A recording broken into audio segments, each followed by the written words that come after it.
Hello and welcome to the Planning Commission meeting for Tuesday, July 14th. Please rise for the Pledge of Allegiance.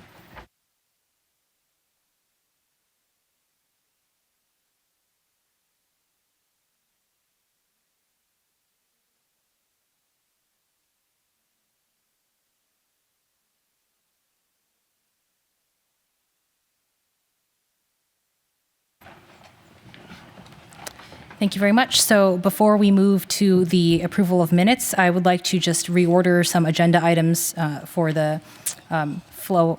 Oh, I'm sorry. You're right. We will do the roll call first. City Clerk, may we please have the roll call? Commissioner Fung? Present. Commissioner Linskog? Here. Commissioner Rao? Here. Vice Chair Sharp? Here. Chair Kasolcharan? Here. Thank you very much. Okay, now we will move to reorder some agenda items. I would like to move the staff and commission reports and future agenda setting to after agenda item 2, which is the study session, but before agenda item 3, the ATP. So just informing everyone of that change. Now we will move on to the approval of the minutes for the June 23rd Planning Commission meeting. Do we have any motion for that? So moved. Do we have a second? Second. Thank you. City Clerk, may we have a vote, please?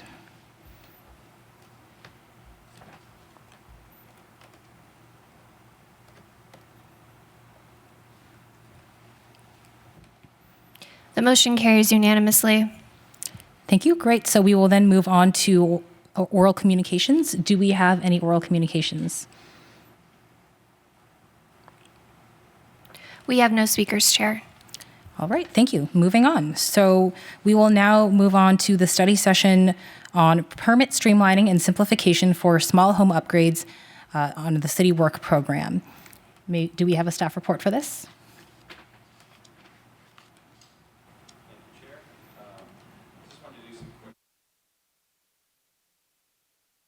Oh, there we go. Thank you. Now I can tell. I just wanted to do some quick introductions because we have 3 new staff members here for this item tonight. So as the chair noted, the item is focusing on the permitting process for small residential upgrades. I know there's been a lot of discussion in the past about permit streamlining. This is focused on just a really particular aspect of that, of small residential projects. I believe this is CWP item number 4. So this will be something that will ultimately going back to City Council. To start the presentation tonight, we have planner Julie Garofalo, who had done a lot of the research on this, and she will be giving the presentation. And since this is very much focused on the building division's work, we have both Sean Hatch, who is the city's building official, and Fong DeVries, who is the deputy building official. And they should be able to answer probably all your questions about the building process. I don't want to give you too much of a build-up, but anyhow, just wanted to get those introductions out of the way. And again, this is a study session item, so however you would like to give us information, that would be helpful. Thank you, and with that, I'll turn it over to Julia. Can you hear me?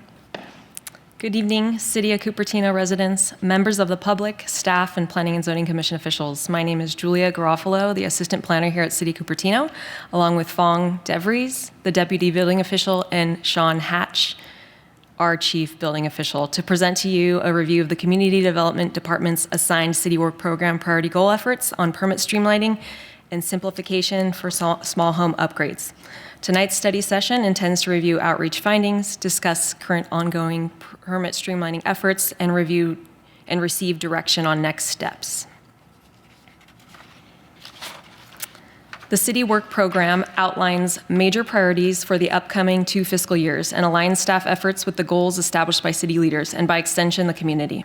This framework promotes transparency and accountability by directing resources towards initiatives that best serve community needs and priorities.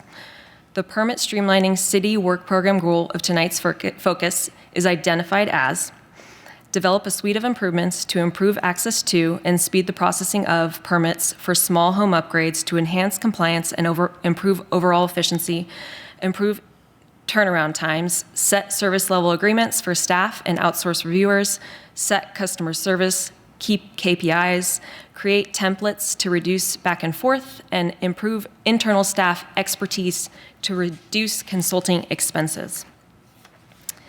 The types of projects considered small home upgrades includes additions of 250 square feet or less, kitchen and bathroom replacements for additions, relocation of appliances and fixtures, and equipment upgrades such as EV charging, heat pumps, furnace or water heaters, HVAC systems, and whole house or partial repiping.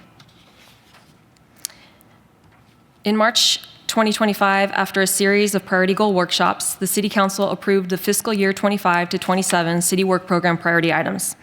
In fiscal year 25, community development staff began work on the division's City Work Program goal. In February this year, a benchmarking outreach survey was distributed to 12 local building officials, in which we received 6 responses on comparable building permit metrics.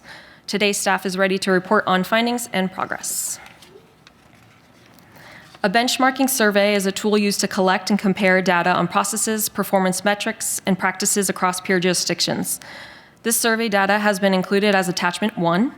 The survey responses focused on several key areas, including permitting programs and metric reporting, turnaround times, comparing expected versus actual performance, permit and staffing volumes, review processes and business support features, response times for both applicants and staff, service level agreements and key performance indicators, and overall efficiency factors. This data is being used to evaluate how Cupertino compares with surrounding cities to help inform future decision-making. A review of peer cities shows that all jurisdictions provide detailed checklists and handouts for small home remodel permits, while only one city publicly reports key performance indicators. Permitting system platforms vary, although 3 cities use Acela, and overall response times are generally consistent across agencies. Notably, Cupertino is processing a higher volume of permits with fewer staff compared to peer cities.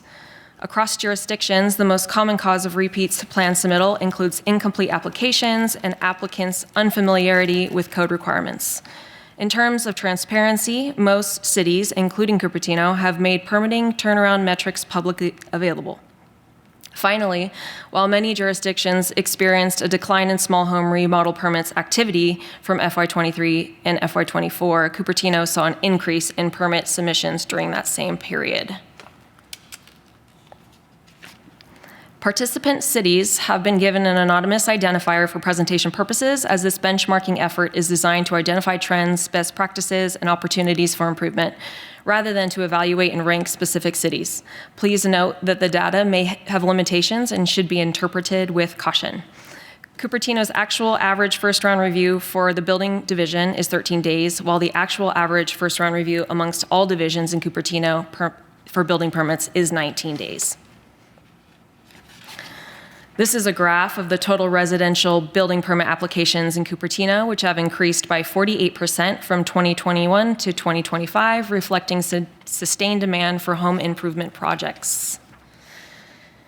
Cupertino's average building permit turnaround time in days by division from 21 to 25 is as follows. Building permit review requires coordinated input across multiple agencies, including building, planning, public works, Santa Clara County Fire, and Cupertino Sanitary District.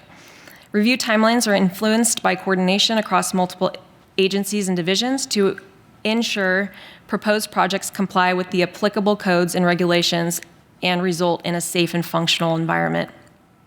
The city tracks average review times by division, including the elapsed time when the task is with the applicant between review cycles, pending a response and resubmittal. The building division also utilizes contract plan review consultants during peak periods to help maintain service levels. Overall, the reported metrics combine increasing permit volumes with average review timelines by division, providing context for evaluating system-wide performance. Currently, the city offers several service features to support applicants, homeowners, and contractors when navigating the permitting process, which include over-the-counter, same-day plan review, the option to schedule pre-submittal meetings to help reduce review cycles, the access to detailed checklists, handouts, and permitting system guides. Applicants can also take advantage of an electronic plan submittal and review, email notifications, and permit status tracking. In addition, the city provides walk-in counter services, maintains responsive and accessible staff, and utilizes a customer service accountability platform to help manage and track inquiries. The city is actively advancing permit streamlining through a combination of technology and process improvements, including exploring AI-supported pre-screening, a plan review in coordination with IT, expanding staff training and the use of Microsoft Copilot to improve internal efficiency, and developing clear, standardized plan review checklists for all small home remodel permits to simplify submittal requirements and reduce review cycles. The building division continues to support the available service features of instant online permits for a range of common residential projects, with plans to expand this program to include additional minor projects like kitchen and bathroom remodels, HVAC changeouts, and heat pumps.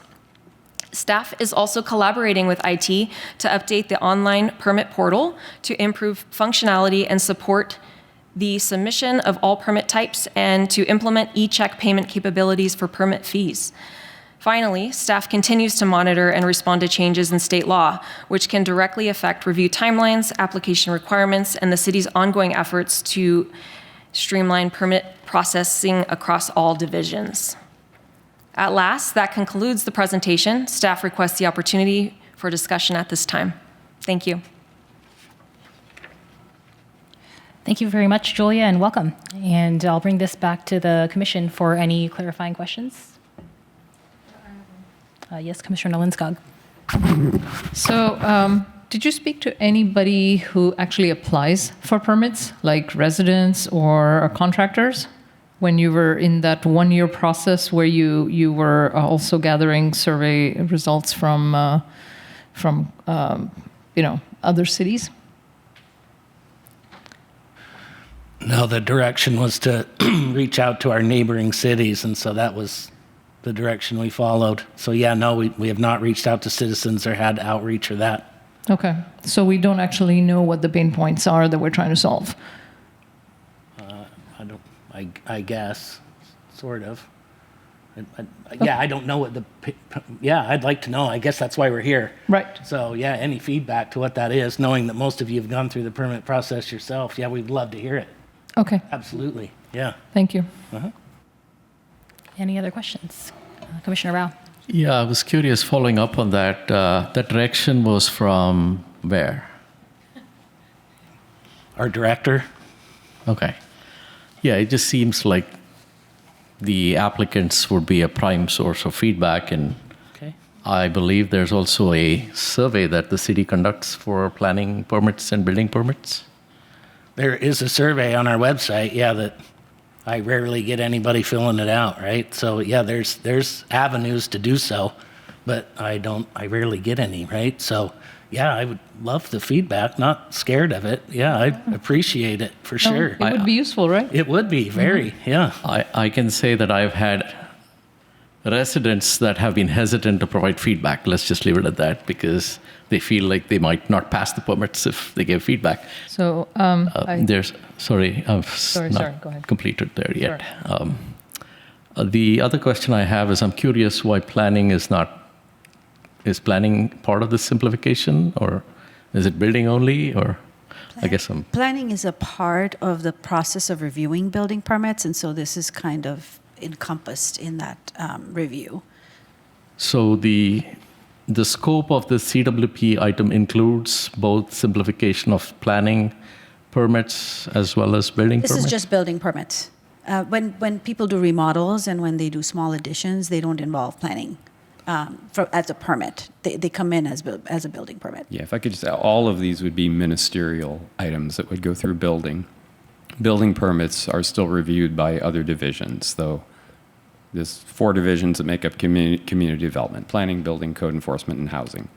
So planning does review building permits in addition to the discretionary planning permits.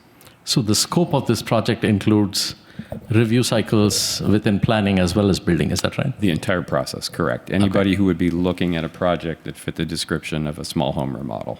Okay, so the presentation as well as the comments, I guess I'm wondering why building is fielding the questions. Are they fielding the questions on behalf of both planning and building? How should commissioners direct questions? Yes, building's here because this is really the process they primarily oversee. Okay. These are building permits after all. None of these are things that would come before this commission, for instance. So you do have planning review, but building is the lead on that, which is why we wanted building here for their expertise. And is this project now on the council calendar already, or is there time to do another iteration to get applicant and resident feedback? There is not a definite council date. There was expectation probably would have been late September or October to take it, but there's no hard date for that. Okay. And unlike the development projects you get, we don't have AB 130 or anything to worry about here. Okay, great. Thank you. Any other questions? Yeah, sorry, I have one more. So, all in all, just reading this report it's an incredibly disappointing report. It's so top level. There's so many just obvious questions here that are not addressed. Like, basically the most important constituent is the contractors and the residents, and no one spoke to them to find out what their pain points are. So we don't know what problems we're trying to solve. So I feel like that's a that's a really big lack. Looking at the increase, it's a pretty significant increase in the number of days that it takes on all the departments, right? So that's a pretty significant thing. So it would have been great to see a little bit more analysis on what caused those increases, whether it was staff shortages, whether it was, the types of permits shifted, so like there are some more time-intensive permits that are being asked, like what is causing that? And just doing a little bit more of a deep dive would have been really helpful, because I feel like we're being asked to provide feedback when we're not getting all the information we need to be able to give that feedback. Like the other thing is, we get this little paragraph of like potential next steps, and one of the things it says is we're going to see if we can do more instant online permits. That's great, but how many, of the instant permits, online permits that we have right now, what percentage of total permit applications do those represent? How much impact will it have if we, what are the levers that we need to be shifting? We don't know that because we don't have that information, right? So if 80% of the permits are currently, online permits, and we shift, another 5%, it's not going to move the needle for us, right? But if it's 40% and we're going to add another 20%, yeah, significant impact. So again, there's just not enough data here to make any kind of meaningful conclusions or make any kind of recommendations. And I can just keep going. It's just like what is the comparison of the types of permits that we have versus the other cities? Where are the pain points between us versus the other cities? Why are our numbers so much higher than other cities? Like, what's causing that difference? And is that causing the increase? I don't know.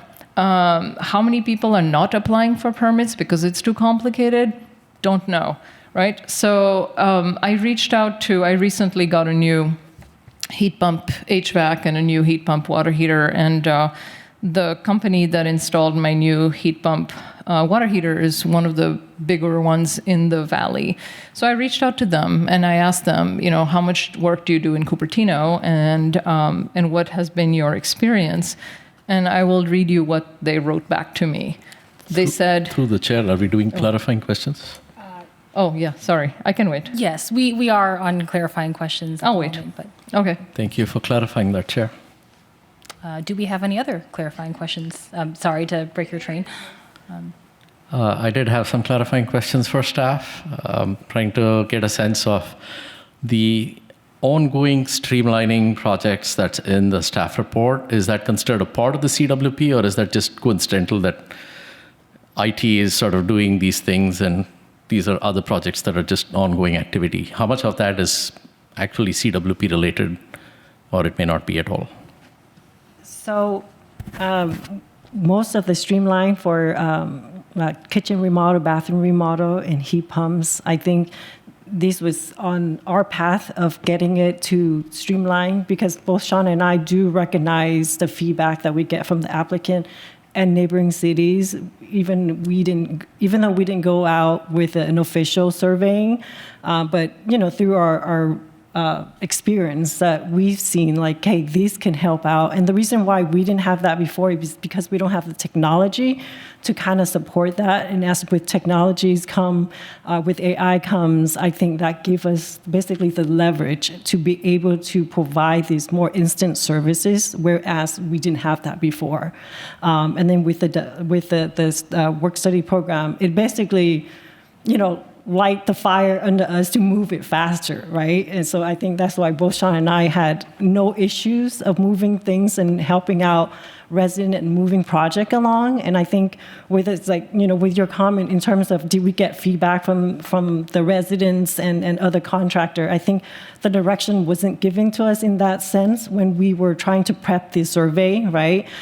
It was, as Sean mentioned, it was giving the direction that, hey, let's survey out there to see what other cities are doing and are we meeting up to those city expectation. And based on the report that we got back is that, yeah, we met with the expectation and at some point even more. But with your feedback, obviously today is like, yes, let's go out to do a survey to see what is our pain points, how can we help these residents, right, get their project moving along. I mean, we all understand we own homes and want projects to move along as quickly as possible, right? And so without understanding that part, I think that's where this is why we're like this year was our year of like pushing AI, pushing projects to streamline the process a lot more. So I think next year you're going to see that changes in at least in the building permitting side of things. Thank you. I did have a follow-up on the direction or lack thereof, perhaps. Is it helpful to staff to bring this to Planning Commission multiple times? I know we do projects like ODS where we have come in a few times, and is that going to actually help to avoid sort of feedback like what we are maybe seeing? We'd love to make sure that staff time is spent in a way that is not wasted, and at the same time it's meeting everybody's expectations. So just wondering if it helps to come in a few times and just everybody's happy with the direction it's going. I probably wouldn't always say yes to that question, but this time I would. I think for the reasons identified is that out of the gate, this is lacking things you wanted to see. So it's going to limit what you can say tonight. I think you can still provide comments. But I think given that it's not where you'd like it to be, this kind of reminds me of a meeting on the oversized vehicles, where the first draft wasn't far enough along to get meaningful insight, so it needed to come back. And because this doesn't have a time restriction, I don't see why this could not come back to you. And my experience with the city council is they want full planning commission review before they're considering it. So my answer is yes. And so I know you haven't solicited feedback from applicants, but has anyone volunteered feedback formally or informally to staff on feedback that could have been included or is available? Yeah, right? We're here every day and meet with everybody and happy to do it, right? We got a great crew. So yeah, we always hear about it, right? I'm sure some people, just the nature of the permitting and the government being scared that, if I say something, I'm not going to get my permit. None of us down there are that way. So we never give off that persona. So I don't think we're a space that people aren't comfortable coming and talking to us. So yeah, we hear about it all the time. And I think that's what sparks the thing that we're always working on it to make it better, right? We know the pinpoints that we hear the most is like our portal is terrible. Acella's portal is brutal. And so they're working on it. And also IT is we're working on doing a wrapper to make it easier and more user-friendly. We know that's a pinpoint, right? And so that's why we still offer we'll pick up the phone and schedule the inspection for you because we know it's not friendly, right? And so that's been an ongoing thing, just having those resources to do it, right? So there's that. But for the most part, it's pretty systematic, right? What we find, not that I'm going off on a tangent, but it's like kind of what we find, like this happened last week where from a council member, somebody reached out and said, hey, I can't get my permit. And so, who do I talk to? So I look into it and go, well, what's going on here? And it's been through 5 rounds of plan review. It's just for a simple remodel, but the designer cannot answer the comment from sanitary. and it's gone 3 separate rounds, right? But instead of and I'm not pointing fingers, but instead of saying, oh, it's me, I don't understand it, it's the city, right? Which I get, I'm in this environment and I've been doing this a long time, but that kind of happens quite a bit, so it's the message is, it's so important to hire a good person to do your design and also a good one to build it, right? But that's easy to say, I know. It's hard to find good people, right? Thank you, Chair. So I'm in the middle of a remodel, not a minor one. And all the problems with permitting were the contractor's fault, not the city's. I'll say that. I'm sure he's not listening. But I mean, one thing in Cupertino, there should be a checklist that says, oh, most cities in Santa Clara County are like this, but Cupertino has these special things like the bird-safe windows and even something as small as he got in trouble because he leased a bin for all the trash and he didn't lease it from Recology, and apparently that's required in Cupertino, but he didn't know. So something in the checklist should have, those little differences between Cupertino and, maybe the San Jose or surrounding cities. I could go on for an hour about my remodel, but I won't, because this is clarifying questions. Thank you. Do we have any other clarifying questions, Commissioner Fung? All right, I had a few. I think my first is going back to kind of the scope of this item. So it's interesting to me, the scope of the item is, I'm going to go back and read it, is permit streamlining and simplification for small home upgrades. But when I look in the survey, there's actually questions around, are there cycles to help reduce review cycles for small businesses or commercial business permits? And are expedited review options available for, again, small business or commercial business? So I guess I want to clarify, is the scope of this CWP item flexible? Are we also talking businesses, or are we just talking residential? I can try to answer that. I think we had collaborated a little bit with the Economic Development Department and through those questions, and just to kind of help them get some data. But that is not pertain to this CWP item. Got it. Thank you. I was also curious about in the staff report, and thank you. I think this is a really important item, and I know it's sort of difficult to tackle, but I do think it's important that we discuss all this. There was an interesting, so the chart around the staffing. So I see that we have consultant support. Is there an amount of headcount for that? Or is it, is there a number of hours? It's just sort of hard to understand what that means. I'll let building answer that. Planning does not have any consultant support, but I will let building answer for what support they have for building permit review for building related items. So currently we have 2 contracts for consultants, and with that we don't require a certain number of staffing from the consultant. Is basically on project base. So how many projects we send to them. And the reason why we have the consultant is for the influx of building permits we receive. So we would assign to them when we have a high volume of permit where our staff is unable to meet that deadlines, right? And later on we'll break down for you in terms of type of projects we sent out to the consultant, type of project we receive, and so that way give you a better idea of what type of projects we keep and the turnaround time in regards to that, and the number of projects we receive as well. But a very low percentage of overall projects are we sending to the consultants, right? It's less than 10% of what we have coming in, most of it.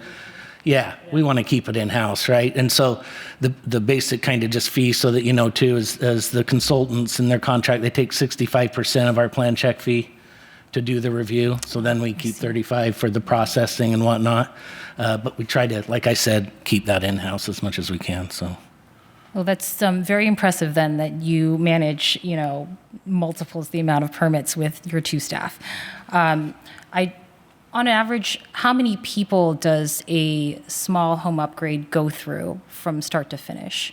Is it just the 2 reviewers, or within the city of Cupertino, I mean? Yeah, I would say your typical remodel is going to be building and sanitary. If it's strictly remodel, if they're doing windows and such, obviously then our friends in the planning division have a look.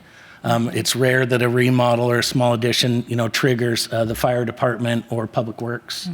Would be the other ones. But so yeah, it's 2 or 3 that look at it. So not bad. Yeah, we got a pretty good little over-the-counter kind of process. The unfortunate thing, I guess, is that Cupertino Sanitary is its own district, and so they're not here at the city.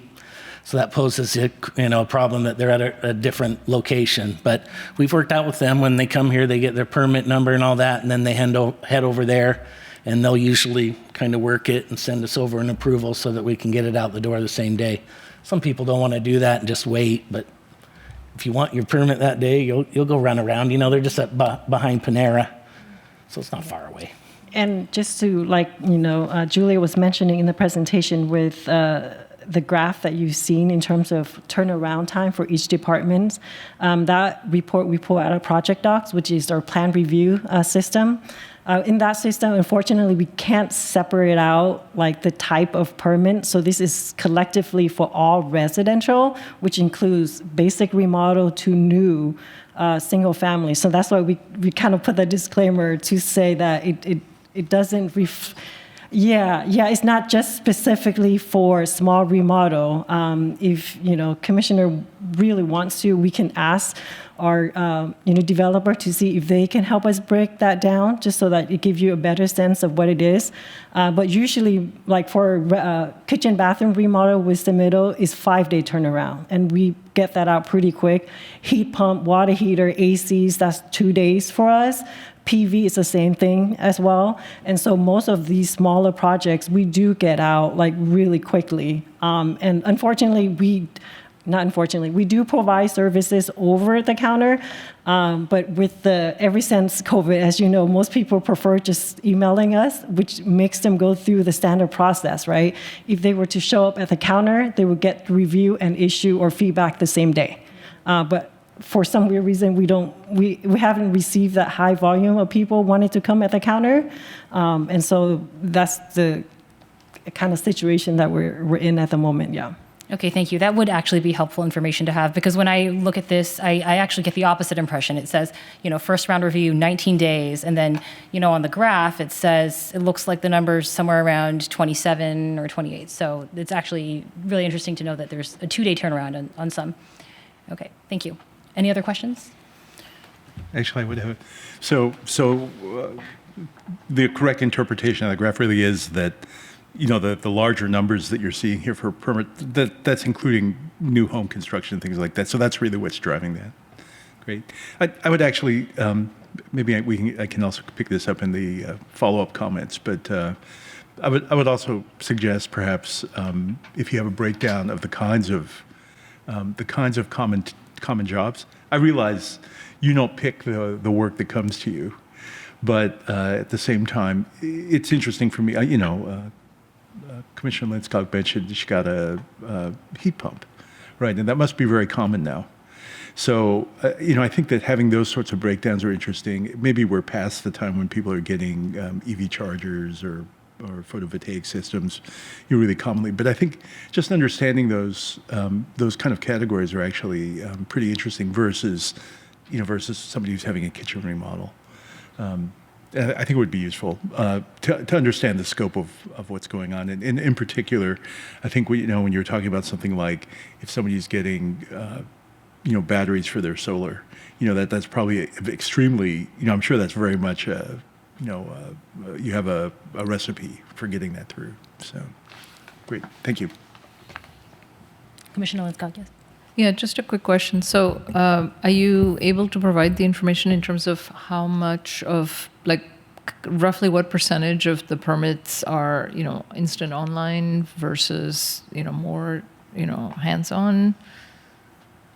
We currently? can provide you with that report. Follow-up at the moment, we can't call that number off the top of our head, but we can definitely provide you with that breakdown. Okay. Yeah. Okay, thank you.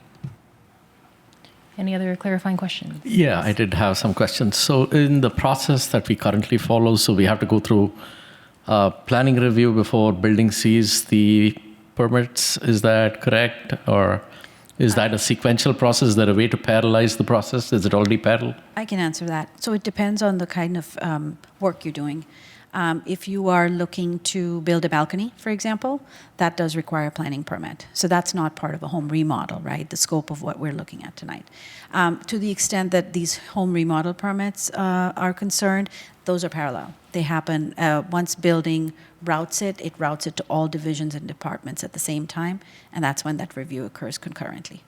So is there a list of items that are out of the scope of the CWP because it is considered not a simple or a minor home remodel? This is focused on small remodel, streamlining small remodel permits. Understood, but is there a list of what would be out of that scope for the benefit of the public or the commissioner's review? I believe it was described in the presentation, and which was additions up to... Could we put up that slide if someone has that slide handy, if it is in the presentation?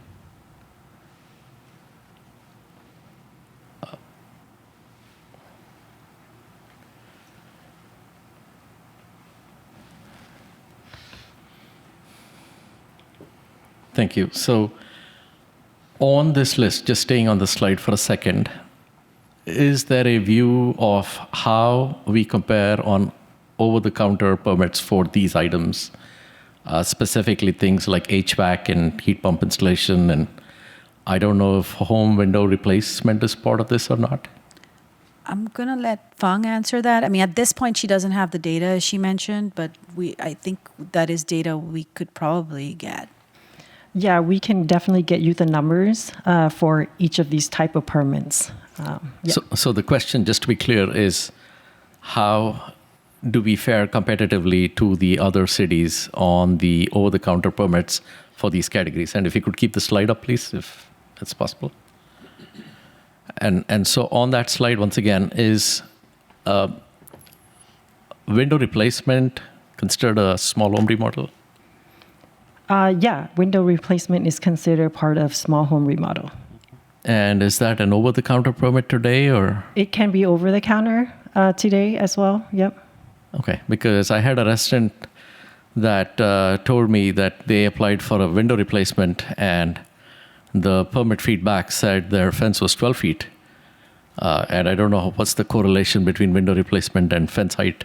And he thinks his fence is not 12 feet, so I can understand 7 feet being 8 feet, but I don't know how a fence goes from 7 to 12 feet in the resident's view versus the reviewer's view. I mean, that's not a building requirements. I can try to answer. I mean, to the extent that residents do show, improvements on their plans, and those do not meet the code, we will identify those and let them know, hey, you have an unpermitted addition, or you have a shed that doesn't meet setbacks, things like that. We do identify that through the review process, and that is when. Otherwise, we would never know there's a 12-foot fence. But in terms of what that pertains to the permit itself, the window replacement itself, maybe not, but there is an unpermitted addition or structure on their property. So if it is just a window replacement, not additional work as a part of that, but just the window replacement, so planning would still be looking at for bird safety, yes. So you'd be looking at all aspects of the home besides the window replacement? We would look at the window replacement itself for bird safety, but to the extent that something is indicated on the plans or is just apparent, when you pull up something, that's when we would comment on it, yes. And is this something that is seen as an area of simplification? Because the resident is now terrified to replace his windows. He's like, first of all, I don't have a 12-foot fence, I have a 7-foot fence. Secondly, this is a neighbor-installed fence that has existed forever. So just throwing out an anecdote, but the meta point being, I guess, he's now concerned about ever being able to replace windows, I guess. Well, I mean, to the extent that, the residents don't want us to identify any code enforcement, like unpermitted things, sure. I mean, if that's the direction that we receive, we will not be looking at anything else. Yeah, I think the question is at what point are these sort of focused on the item being applied for? For example, if they applied for a HVAC replacement, would that end up in a inspection of all aspects of his property for other violations potentially, or? Not unless it's, indicated on the plans. Like, you have a 1,000 square foot home and you're replacing an HVAC, but now you're showing on your permits that you have a 3,000 square foot home as an example. It's a terrible exaggeration, but if that were to occur, we would possibly flag it. And so on this point particularly, is the window replacement or HVAC replacement over-the-counter permits today? Yes, they are. Okay. So, I mean, this sounds like a one-off. I mean, I'd love to know the address. I'm happy to look into it, or you can tell them, come see Sean, right? I'm happy to look into that because, yeah, that seems very... Thank you. Yeah, I appreciate that. Thank you. No worries, yeah. Well, I'd actually like to follow up on that. So in the process of, I think it's fine to flag when things are not conformant, but especially if a resident was not planning on making a change elsewhere and, nothing, and it's not unsafe. I guess the question would be if staff notices something that's not conforming, does the resident have to immediately change it, especially if it's not a health and safety hazard, or is there a leeway? I'll let Sean answer that. Right. Yeah. I mean, it's kind of an open question. We don't go there looking for this stuff, right? But if it's something gross or, grossly out of code, I mean, the code changes every 3 years, right? So you're going to go to homes all the time with stuff that's like, that's not code compliant, but, it was permitted that way. So that's the key. It's like, if we can see that this was done without a permit, then that's when it's going to be flagged, right? But, I get that concern a lot. Like on Thursday, I'm going to the neighborhood block leader meeting too, and right, this will be my second time, and that's always, if you come to my house, are you going to find all the other stuff? And it's like, that's not what I, direct our inspectors to do by any means. We're there for safety. We want to make sure your water heater's installed correctly, your furnace, your mini split, your solar system.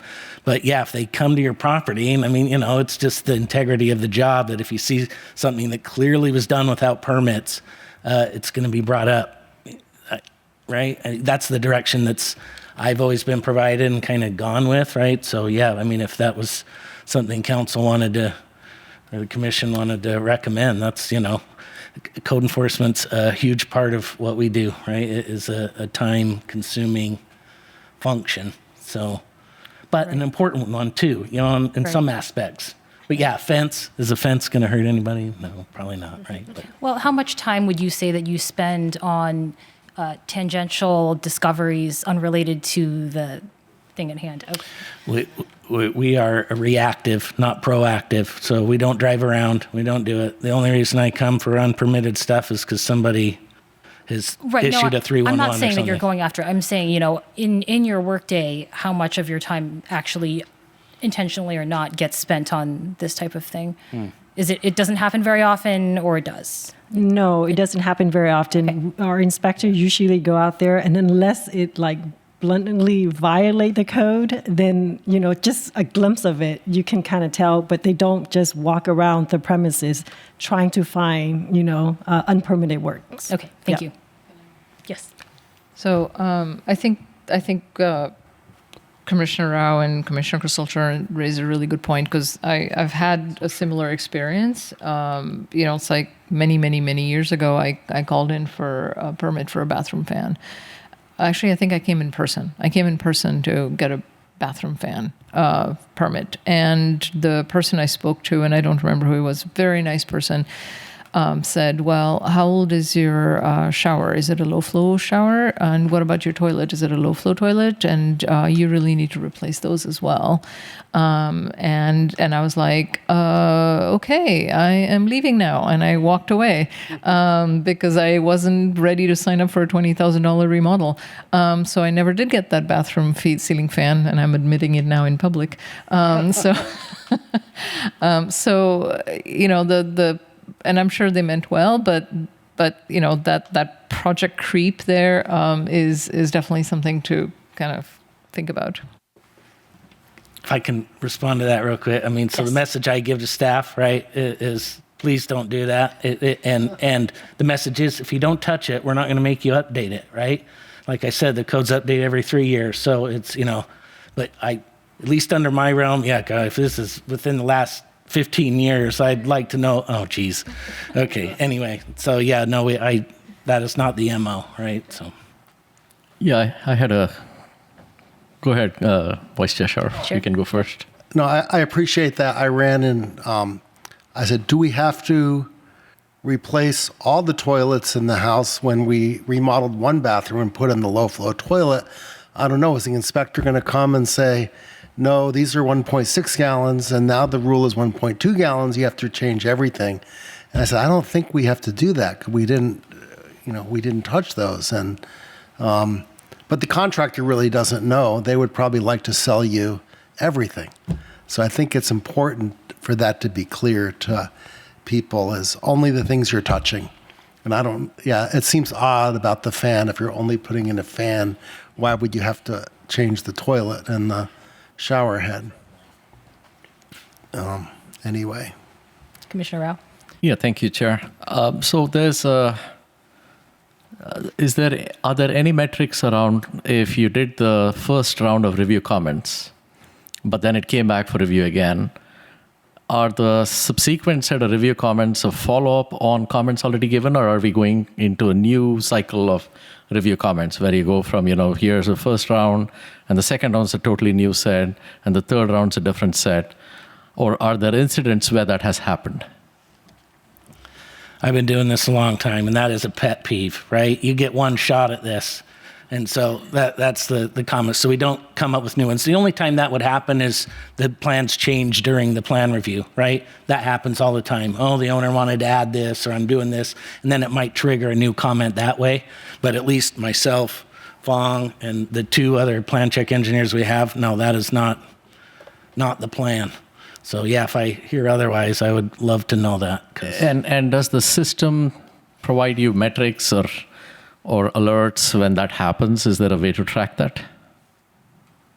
Okay. No, yeah, it doesn't. We generate a plan check correction letter, and it's uploaded into a folder, so it's not like it's, integrated into the system. That would take some doing. Does the metrics that you collect provide you feedback on the experience with different reviewers? Sometimes the feedback we get from residents varies widely based on who they're working with. And so just curious if there's any way that the system gives you feedback that allows department directors to look at the data and make corrective adjustments on what could be learned from a very positive experience versus something that could be better. Certainly open to that. We don't have, do we hear about this? Yeah, just in the nature that we're code enforcement. People don't like being told what to do. So, I hate just that most people don't like me, and that's okay just because that's what I do. I signed up for it, right? So I would be hesitant in that because, do we hear about the plan reviewers? They're too restrictive, they're too detailed. Yeah, we do. And then we always talk about it and kind of explain and get away from that, right? We want to just get the big ticket items. I can't get everything in the code on a set of plans, but then on the flip side, what you hear out in the field is, well, it wasn't on the plans. Well, okay, where do I stop and begin, right? So it's kind of a fine line. But yeah, there is the survey where people do it. I just rarely get a survey filled out, and I think it's the fear, right? And I don't know why. I don't think I'd come off that way, but I believe one of the concerns I heard from residents was that the survey includes the permit number, which makes the survey non-anonymous. And so it would be good if the survey can be fixed to not require that, and that way people feel comfortable leaving feedback. Excuse me, Chair. This is really good discussion. I appreciate all the questions back and forth, but it sounds like we're moving beyond questions of presentation, so maybe it's a good time for public comment. Yep, I was going to actually break for that pretty soon, so why don't we go ahead and do that then? City Clerk, do we have any public comments? We have no speakers in person and no hands raised on Zoom. All right, well, moving right back. Are there any other clarifying questions? Actually, in trying to look at the way you do improvements and, given the kind of tenor of the discussion we've had, I'm curious, I think it would be great to report on how you encourage uniformity among your staff. It's a little bit the opposite of, did somebody have a good experience or a bad experience because somebody happens to be picky? It's more, and I think you actually almost addressed that a little bit when you said, if somebody had raised this thing, then, then we'll have a discussion about that. And I think that's actually an important part of that. I think a good goal for this kind of review is that it doesn't matter who you got when you got the when you hit the desk or when they read the email, that you got a good consistent objective. And I would say those are the kinds of things where, in terms of your measurable objectives, I think that's actually that would actually be a good one. And just to kind of follow up back on that one, I think that's why we're looking to the AI screening up front to give the resident that capability is for us to provide the checklist, right, the standard checklist, and they can just run through that to make sure if their project is complete and address our standard plan review comments, understanding that structural design is a little bit different, and that will need our plan checker to look into more detail, but the very basic, non-analysis type of comments, we're looking at putting on the checklist and then having that AI run through that pre-screen. So this should basically standardize a little bit more with a plan review process. Sure. Mm-hmm. Sure. And I think that's also an opportunity for it to become clearer to the public what it is that, how are these criteria derived and driven. I also will say, maybe it's because I haven't done anything that's required a permit for a long time. I actually, one of the things that kind of came up here, and I think this has been a principle we've seen before, when a plan is presented, you review it in its entirety, not just focusing on the specific parts that change. I think that's actually a good thing. When that highlights something that would be an issue, incidentally highlights something would be an issue, I think, hopefully the penalty of that is that it may be difficult for you to do the window change if you have something, out of code and non-compliant, but that it doesn't mean that, you're going to get an order from the city to take your fence down, unless that's a true safety issue. All right. Any other comments? Yes. Yeah, so a few comments. So one is this list of what is a small home upgrade and what is not. It would be great to get a more comprehensive list and just to understand, what it is and what it isn't and kind of what is in the scope, because I think that it would be great to have that be part of the conversation as well. And then for them, for each one of them, if it's easier to do, like in the table, just be like, what is the current process? Is it online? Is it, manual? Just so we understand what is currently online, what is, automated, fully automated, what is proposed to be automated, just so we have a sense for kind of the scope of the change that is being proposed. And then we can look at also, the types of, all the permits comprehensively that this would cover. We love reading small print here, so we're happy to read it. So that's one thing. And then the other thing is, yes, I would highly recommend. So it sounds like a lot of the issues that you have been identifying is just, and from reading the report, like people are not submitting everything they're supposed to submit up front. And then when that happens, there's a lot of churn, and that's where the delays happen, right? So I think maybe it's because it's different from city to city, and maybe it's because you're dealing with people who don't do this on a day in, day out basis like you guys do. So it would be helpful to understand, is there a pattern to the types of things that are being missed? So we know exactly kind of where the problems are. Like they always miss, like in the case of, I'll just throw that out, but let's say, it's HVAC. They always miss the decibel report. It's like, I don't know. Or if there's any patterns like that where it's like, oh yeah, that's an easy fix. It's like we can just be like, did you include the decibel report? Did you include the blah, blah, blah? So I think that would be really helpful.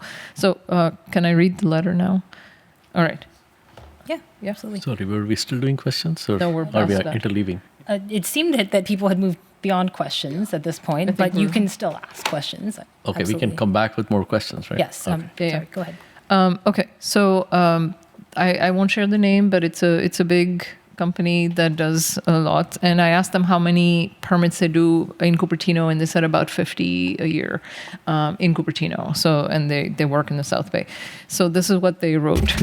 They said, we process a large number of permits in Cupertino each year, and we'd be glad if our comments can help improve the permitting process. Our main concerns are: simple permits cannot be submitted through the online portal and must instead be submitted by email. I don't have the details of what that means. Applications submitted by email often experience significant processing delays.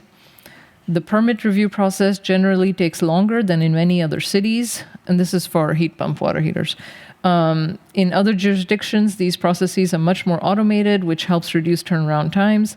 Other than that, we've had a very positive experience working with the city staff, and we appreciate their assistance.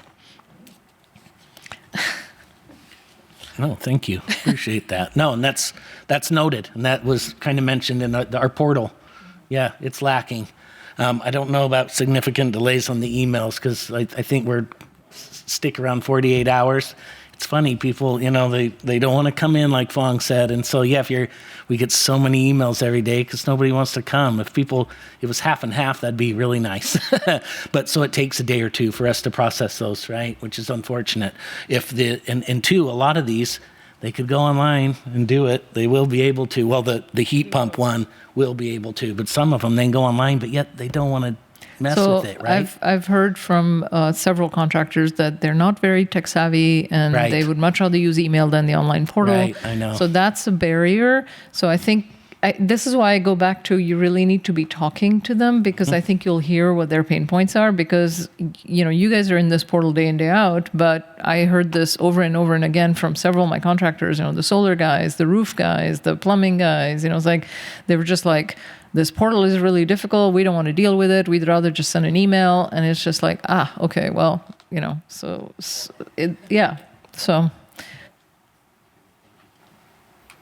Vice Chair. Oh, sorry. You looked like you were reaching. I am. Yep. So I have a question because it affected me. When they submit plans, if the project takes a long time, like our contractors specified a specific bird-safe light fixture, and by the time it was time to put in the light fixtures, that was discontinued. So is it normal to specify like a specific model exact thing for that?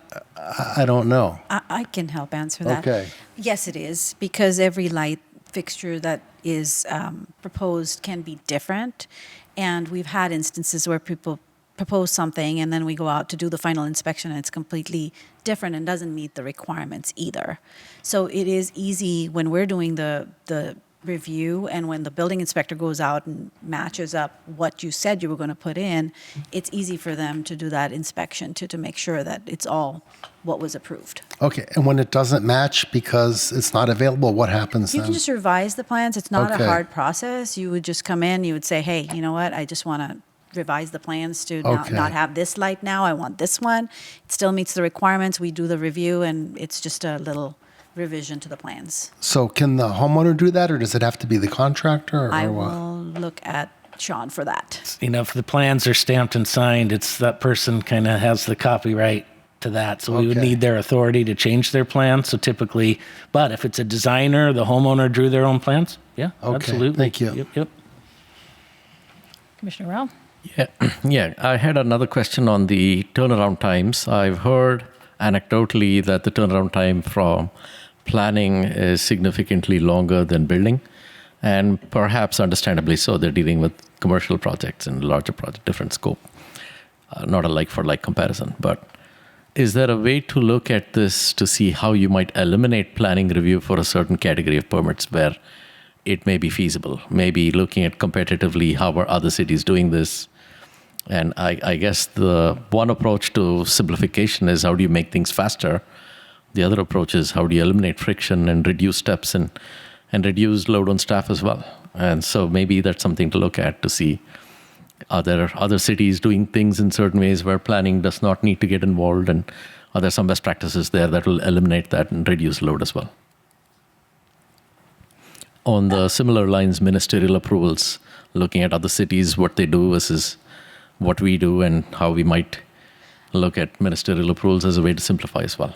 Sure. I mean, to the extent that building staff can also review the zoning requirements for setbacks and things like that, if that review can be done at a one-stop shop, planning can be eliminated from that review. But if the community continues to have a desire to ensure that buildings and structures meet setbacks and, all those the stuff that's in the zoning title is complied with, that review does not occur in the building department. They only look at the building code. So to the extent that those permits don't need to be reviewed for that, we don't need to look at plans. Yeah, I'll leave the feedback at a high level, right? Look at the competitive data to see if there are opportunities and leave it at that. All right, so I did have some comments on this. First one, absolutely agree with Commissioner Lindskog. I think when I was looking at this, I was thinking about, where is the data? I think you are actually sitting on a lot of data from the applicant side on, what are the total SLAs for a given project, and maybe for the longer ones, what is causing the delay. And I've spoken with staff about that before, so I understand why that data was not looked into, because it would be a very manual exercise. You'd have to anonymize all the data and make sure that you're just not giving away any personal information. But to the extent that that could be done, I think it would actually, there's no need to survey the public. You have the data right in front of you, actually. It's looking at, your Excela and seeing, where did projects get stopped? What were the questions that people were asking? And, or what are the, documents they were missing or things like that. So if there's a way to look into that data, I understand it would be a sort of cleaning exercise to get through it, but I think you'd probably get a lot of the answers in terms of what is causing delays. I do think that I support the clear checklists and instant online permits. I think that's great. And I think, so I know one of the pain points that was listed was, or not the pain points, but the cause of delays was just that a lot of it is on the contractor end, on the applicant side. Full disclosure, I'm currently going through a renovation right now, and every time I think there's an issue and I realize, oh, that was actually on the GC's end or something that they missed. That said, I think when applicants are consistently missing things, again, this is where are the trends? Where are the things consistently missed? And if they are, I think that we, the city, can ask, how can we make that information easier for them to find and access? So one thing I noticed on our website is that when I go to find building permits, there is no one page for small home upgrades. And I think it's actually a little bit hard to find the permit form itself and all the associated checklists and requirements. And I've noticed for some other cities, it's a pretty clear flow. You go to a page that shows you renovations by home type. So ADU, small home upgrade, major residential, things like that. And so you sort the information by home upgrade type, and then within that, you lead people to all their information. So I think there may be something that can be done with the website, actually, and that would help free up staff, because then you can, instead of fielding all these questions, you can just point them back to the website. So hopefully that would save you some time. And maybe helping clarify some of the code requirements as well. And then, I would say, to the extent that, I know it can be tricky, but to the extent that specificity can be increased on where needed, I think it's helpful for the customer. I currently, where the back and forth is happening for us is sometimes there's certain measurements that are needed, but the contractor did not provide those exact specific measurements. And so the more clear that you can get, I actually think more information and more direction is better. And then I think, as a whole, I think staff is already doing a lot of work here. So, and the final one, so we had discussed this earlier, but if we can get better data on the turnaround times for different types of home permits, I think that would be really helpful, because it sounds like not all of the permit types need streamlining. Some of them, if they're going through in 2 days, we can just move past that and just figure out which ones are. But yeah, I think as a whole, it's, the whole user journey on both the applicant and the staff side of where we can speed things up. So those are my comments for now. Any other comments? Yeah, I'd be happy to add some comments here. Thank you, Chair. So I would recommend, if you do a follow-up survey to the applicants in particular and to residents, to try and get AI to write the survey. because AI can be pretty good at this if you can particularly give it some prompts to look at how do you simplify this from the perspective of the applicant and from the perspective of residents as the stakeholders. If they were the stakeholders, how would you simplify it and have AI write the survey? Because this is a pet peeve of mine. I see the surveys and I feel that didn't really ask the question if I were a resident or an applicant that I would like to see asked. And so would love to see some objective, non-involved entity like a AI tool write the survey. So just something to look at. The other thing that I want to bring up is when I look at these permit streamlining efforts in progress, it may be worth looking at other things we should stop or deprioritize in order to focus on the things you need to do, because there's so much ahead of you that you haven't even looked at yet because you don't have the applicant feedback and the resident feedback, and maybe that wasn't the direction and we need to either give you direction here or otherwise. But I would encourage looking at what you stop doing as one of the things to simplify as well. And AI, your benefits vary. It may hallucinate, it may do whatever. So if you ask the applicant whether AI is the single burning topic on their minds, they may tell you what really matters for them, right? So that's something. The other thing I'd add is it'd be good to get a clear benchmark on the experience with the consultant staff versus in-house staff, and use that data to make the case for whether the staffing has to be in-house for this critical function. We have a lot of other places that may not have the kind of impact that planning and building have on our city from a long-term perspective. So just looking at, is it better to get in-house staff in certain cases because this is a critical function? So maybe that's something to look at. And I will yield my time so someone else can. Sorry, go ahead. Okay, I just have a quick comment. I do think we do need to do a survey because I agree there's a lot of data that's available in your databases, but it would be really interesting to see, because I think there is a lot of data just, when you talk to people into, oh, I got really confused when I did this, and I know I may have missed something. And so you're not going to get that kind of the qualitative feedback just from looking through the admittedly extensive data you guys have.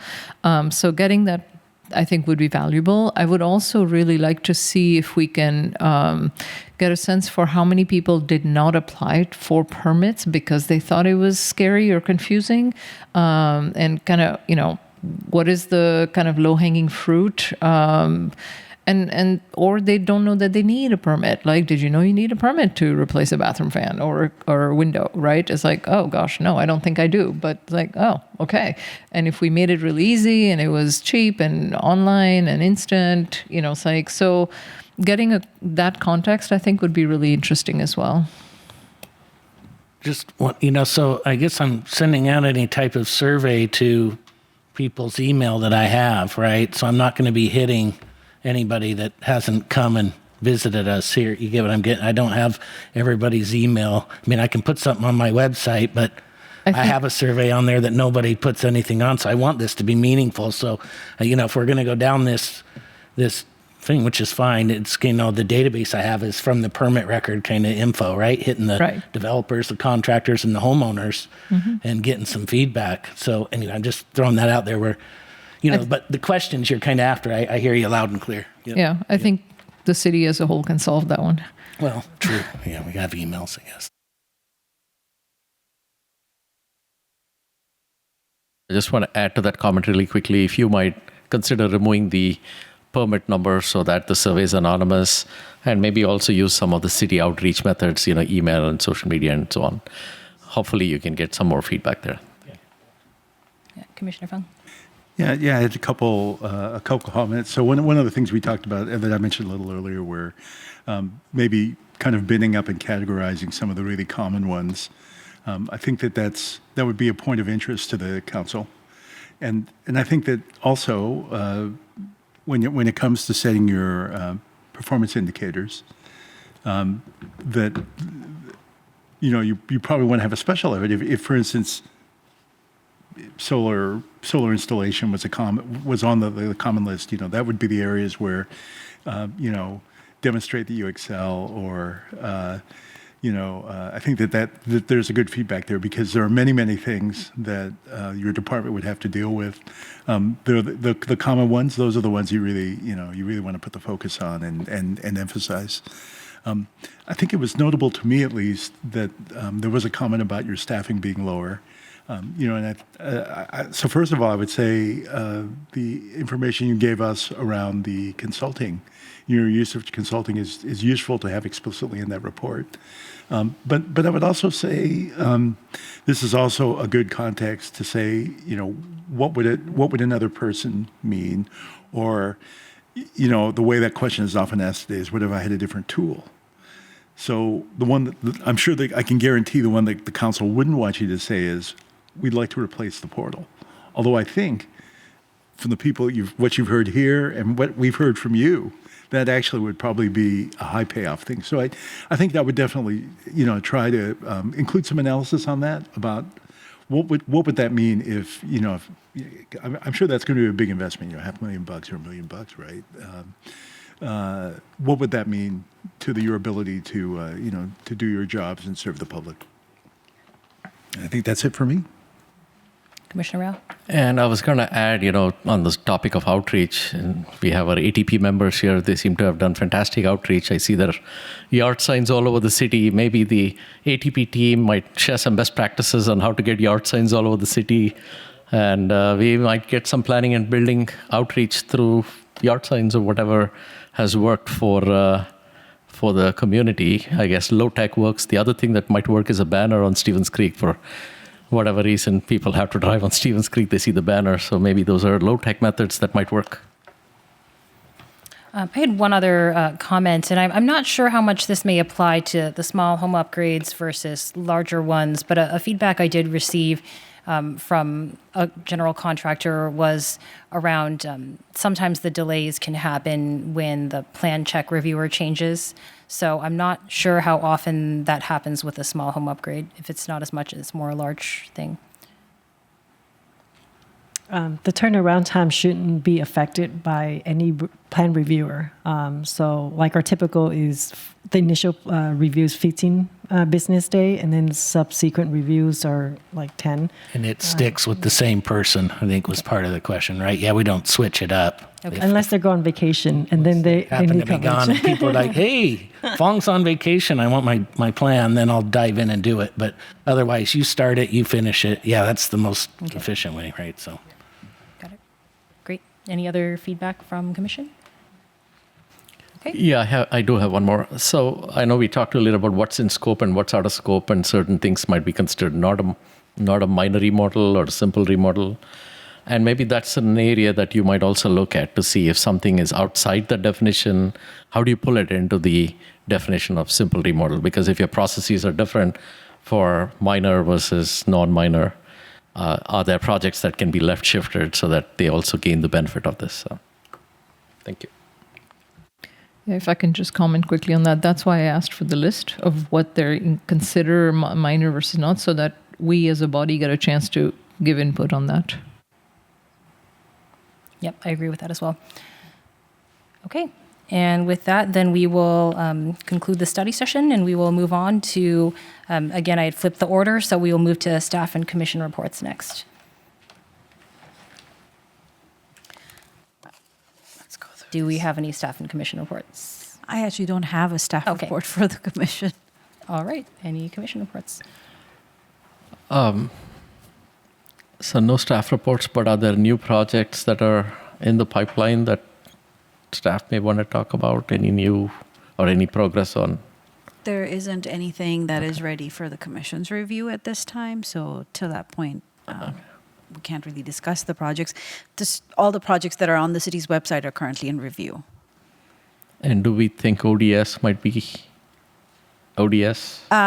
At this point, that project is a little bit on hold because we've kind of shifted our focus on the health and safety element and other project, the housing element update. So that has been on ice for a little bit, but once we're able to get those two under our belt, then we'll be shifting our priorities.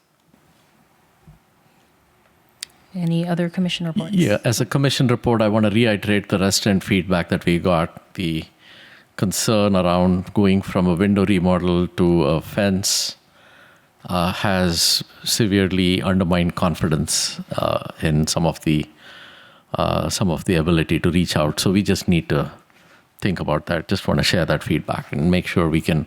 I will follow up on staff's offer to see how we can help that incident out. But that is not an isolated episode. I've had another episode or two where people have been really concerned about the scope expansion on what they thought was something they were starting with and went somewhere else beyond that. So thank you. All right. And then we will move to future agenda setting. Any agenda requests? Commissioner. Thank you, Chair. I would like to see if we can agendaize a panel session with applicants along the lines of what we just finished up. If there is a way to do a study session with applicants to get feedback, but not just as a survey, but in the presence of commissioners so that we can ask the applicants questions and we can have a more informed conversation. I don't know how we would agendaize that, but I will leave that for staff to consider. Maybe that's something we could do. Do I have a second? I will second that, and I think we will discuss that with staff. Thank you. Thank you. Any other agenda requests? Yes.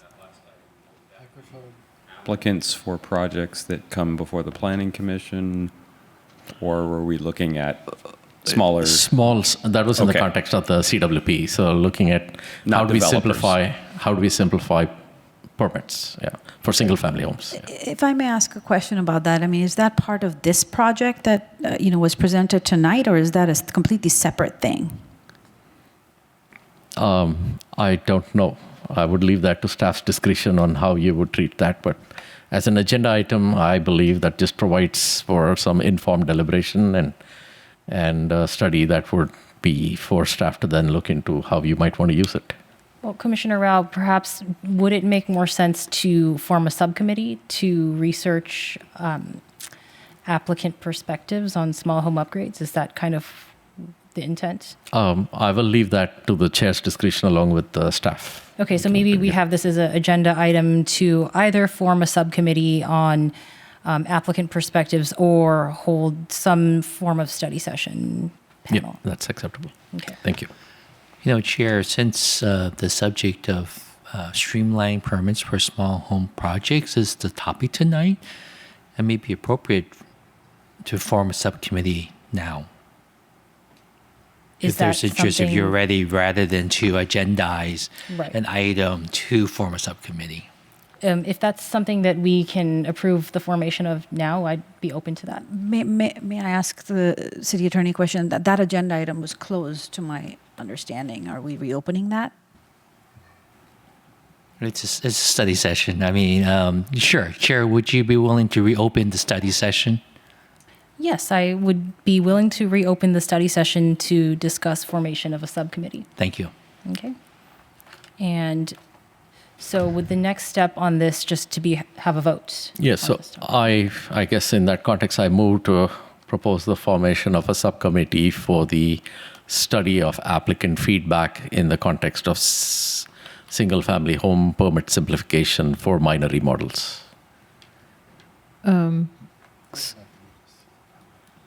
Was there a second? What'd you say? Yes, I had seconded earlier, but I'll second it again. And it sounds like Commissioner Linscott has a comment. No, I was just trying to understand. So, are we talking kind of like doing focus groups with applicants of small?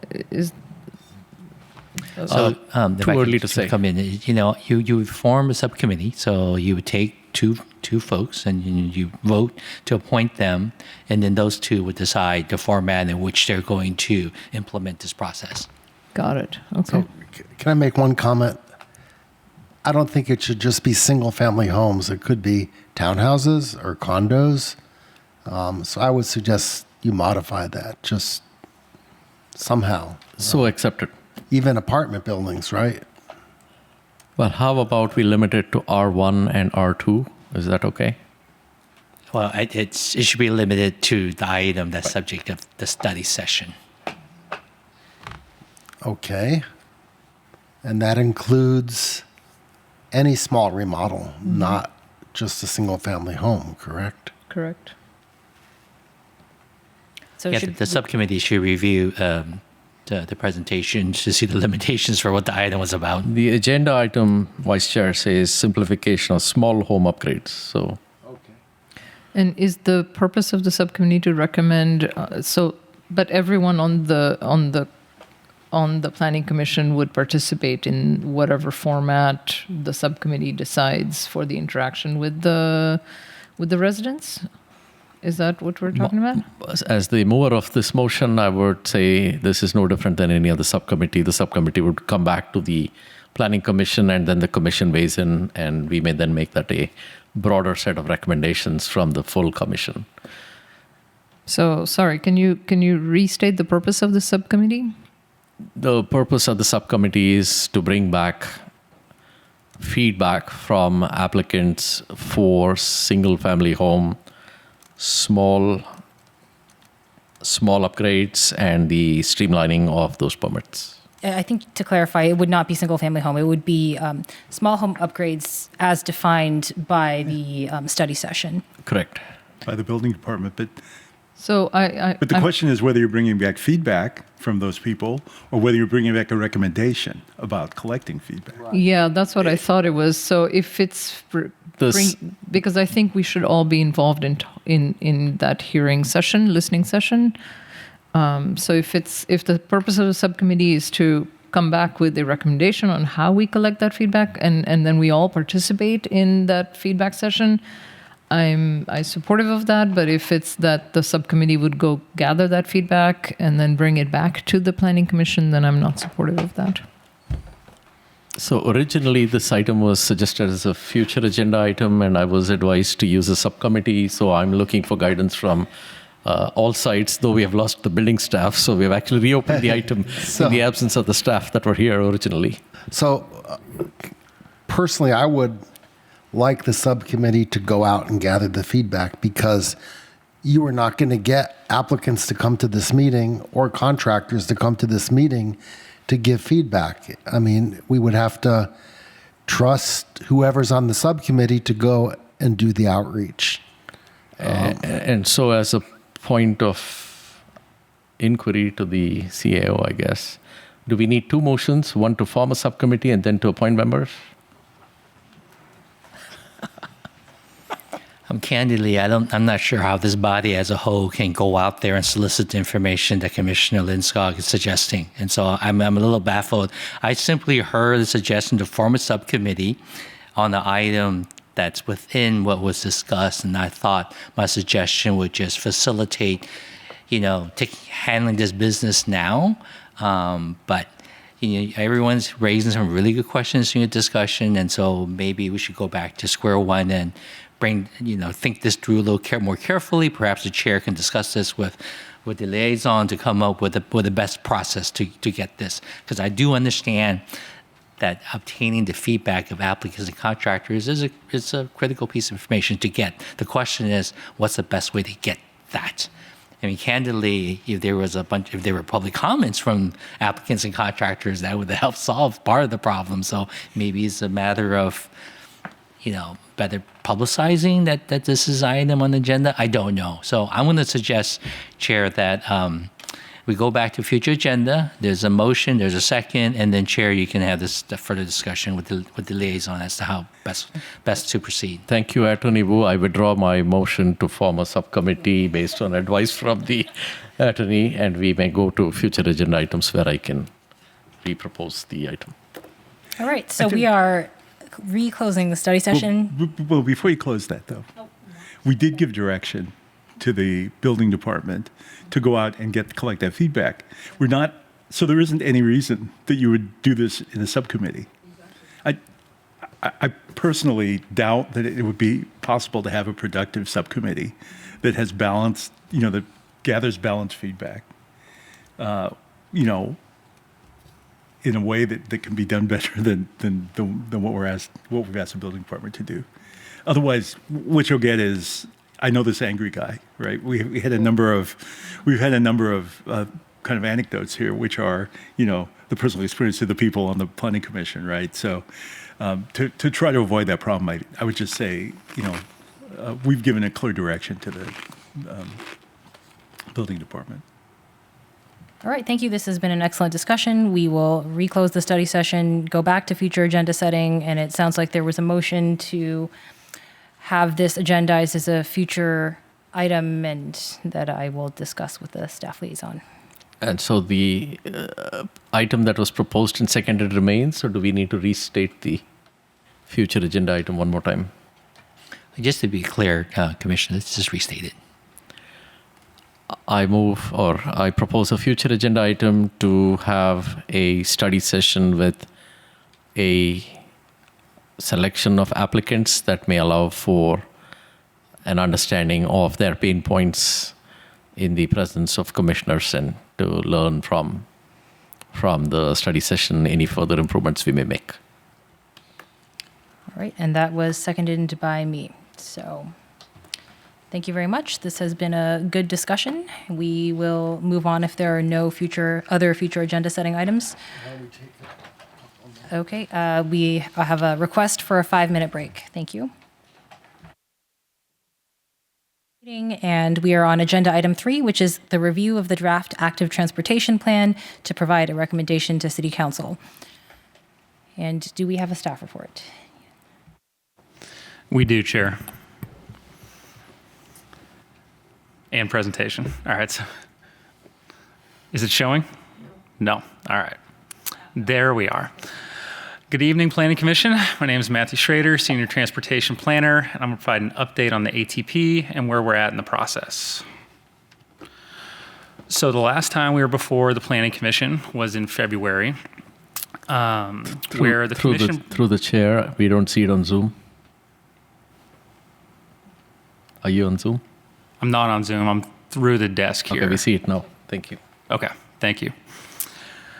So we were here last in February where the Commission provided some feedback that was about the project prioritization criteria and the project list specifically.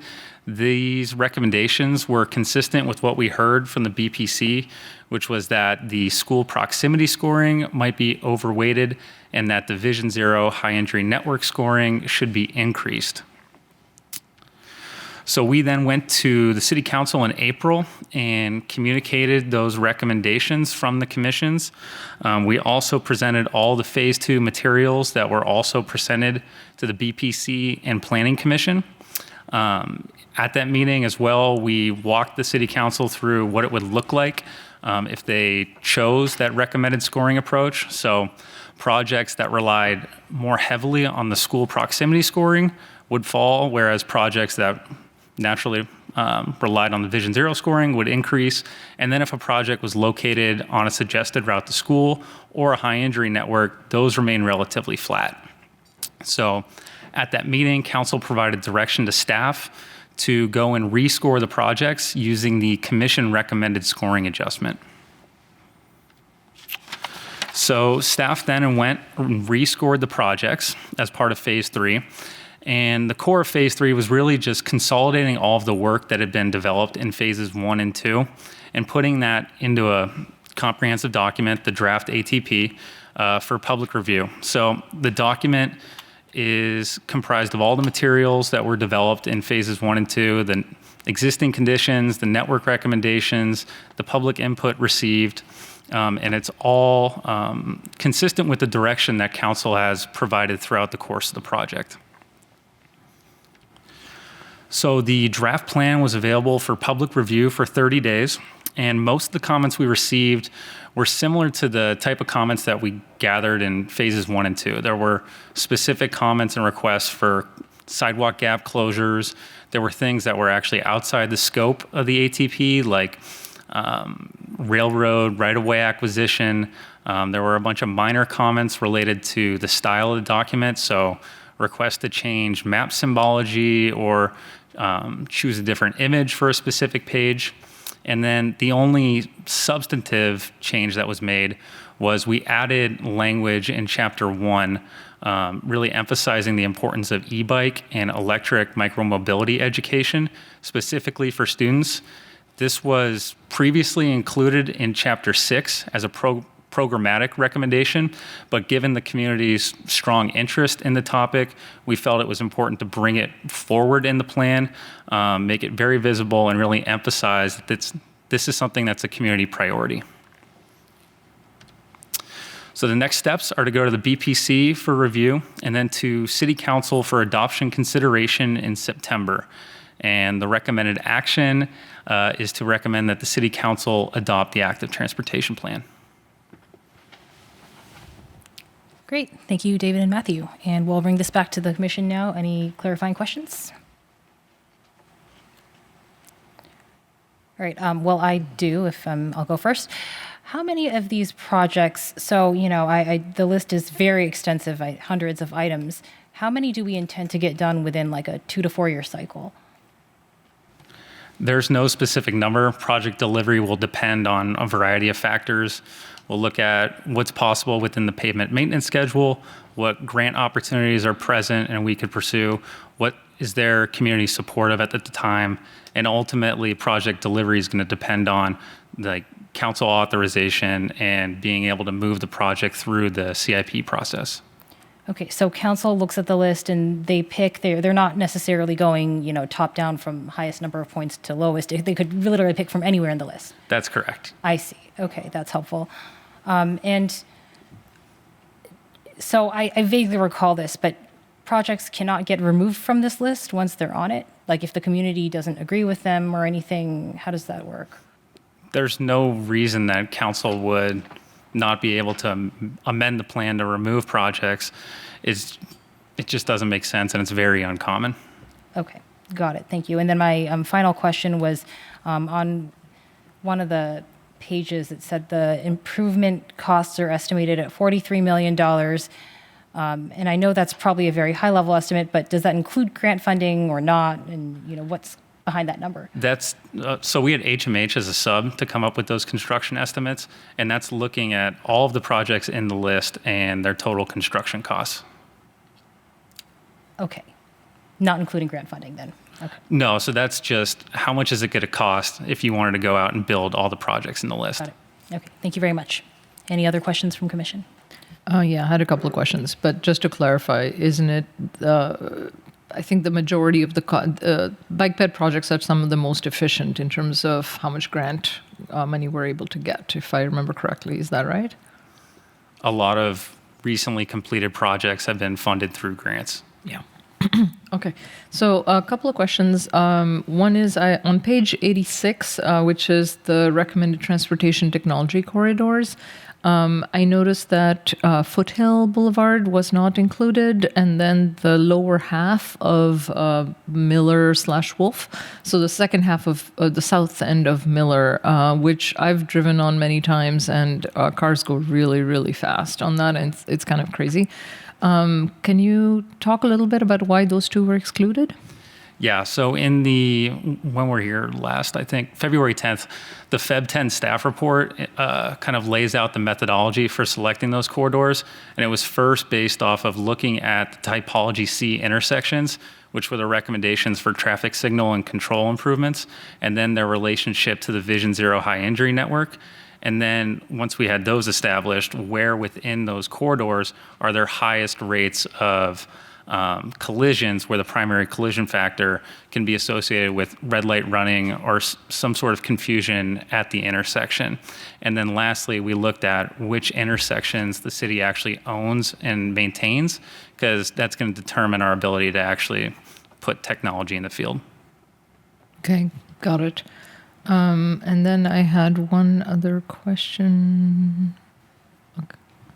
Oh yeah. The shared use path on the Union Pacific Railroad Trail, I think we would all love to see that happen as soon as possible, but I was just curious that you included it. Have you had any conversations with UPRR? Because last I checked, they weren't picking up the phone when we called. No, there have been no new conversations with the railroad, but having a project like that included in a long-range plan is advantageous in the event that things change quickly. Got it. Thank you. Any other questions from Commission? Commissioner Rao? Oh, sorry, Vice Chair. So I was wondering about the enforcement side of this.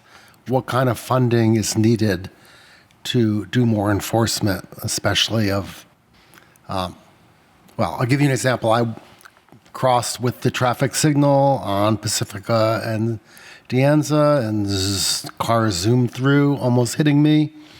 The person driving it is in this room, actually. I won't name them. But I know the sheriff does this kind of enforcement of walk signals and pedestrians on some intersections. How much money does it cost to do more of that type of enforcement? Is that hiring additional deputies or just redirecting their efforts? Well, that's a good question, Vice Chair. And we don't have budgets calculated for increases in enforcement. I think initially it would be just having discussions with the sheriffs and directing them towards what we have heard or seen or experienced as being the problem areas of the city, and relying on their expertise as well to place their officers where they're most needed. And if we find that in the future we do need to supplement that, we can look at diving into the budget. As well, with the technology corridors, one of the tools there is red light photo enforcement. And so staff is currently doing some research on other cities that have red light photo enforcement, just to learn whatever we can about how it works. With the thought of maybe, one day if we implement those as one of our technology corridors, and hopefully that would relieve some of the burden on the sheriffs for red light running to focus efforts elsewhere. That remains to be seen. It's part of what we're studying. Right. I mean, I see it in page 70 and other places. And so I presume there's no grants for that kind of thing like there is for actually physical projects like bike lanes. Grant opportunities for projects like that are limited. Okay. All right. Thank you. Commissioner Rao. Can staff comment on which roads and how many will have street parking taken away if this is adopted? None are going to have street parking immediately taken away. That was addressed through the scoring criteria. So we do know that there are projects that have potential impacts to certain roadways. We don't know the full extent of what those impacts actually are. But when we went to go score the projects, because we knew that in certain areas we are going to have to remove on-street parking in order to accommodate the improvement, those projects were automatically deducted 10 points. And then similarly, if there were any potential impacts to arterials, those projects were also deducted 10 points. So we don't know the full scope of what those impacts are, but we're trying to address that within the project prioritization process. And how would we know, and when would we know what the full impact of those are? So through this plan, we also developed the project impact assessment guidelines, which were reviewed by the Planning Commission in February. And that states that if a project is initiated by council, and once we are at 30% design, those impacts are learned, we'll then present the findings to council. Council will make a judgment on whether or not further analysis is required to fully understand those impacts, what the traffic operations issues are as a result of the project, and then they can either discontinue the project, modify the design. So that is something that is also being proactively addressed through this plan. And would we be getting grant funding if that 30% design stage council recommendation was to not proceed further? Would that be a cost borne by the general fund and by the city, or would that be something that is grant subsidized? There's different types of grants. So there's grants that will fund design. So we can say that we want to pursue a specific program in order to bring a project to 30%. Just because we are going to make modifications to the design doesn't prevent us from being awarded that grant funding. And once we have a 100% design, it's regardless of what the initial project recommendation in the plan is, the mere fact that we're looking to secure grant funding, we'll be awarded grant funding for a project, even if it went through that impact assessment. And the process you just described, has our city ever used that and been successful to offset the cost of a 30% design to decide that we will not proceed further and yet be offset by grant funds? No, so this is a new process that we're setting out, and I think there's a little bit of confusion here. So on the design side of things, if council initiates a project and says, hey, we want to look to see, they can even say, all right, at a conceptual level, what does this project look like? A 5-10% design. We can try and go and secure grant funding for that, or 30%. That's a project in itself that a grant partner would look at and award, and then council will tell us, all right, you're at 30%. These impacts aren't acceptable. You need to change the design, and that's fine. And we'll go and bring the project to 100% in its new form, and then we'll go out and secure capital funding for the program through a separate grant program, or funding for the project through a separate program. And are we aware of any other cities that has used grant funding for 30% design level studies before the city chooses to actually proceed or not? Could staff comment on what is an approximate cost to the city if we should have to pay for a 30% design in order to determine if we proceed further or not? It depends on the project. Yeah, you took the words out of my mouth. It depends on the project. Depending on the project, it is potentially something that could even be done at staff level, or with just some very minimal consultant support. If we're just talking about a 30% design, not full construction documents, there would, you just need a basic layout and some traffic analysis, and the extent of which we could potentially even do in-house. If we did have to hire a consultant, we'd be probably looking at 10, maybe 20,000 on the high end, depending if we had a major roadway. But it wouldn't be a huge sum of money. Thank you. And could staff remind me once again, I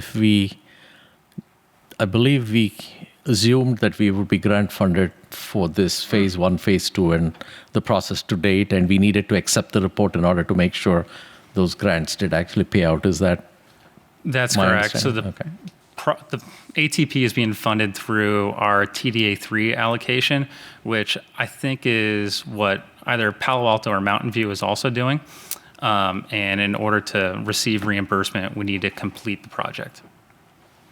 Thank you. And so would you be able to clarify if council rejected this report, we would not get the grant funding, but we would have to accept in order to get the grant funding?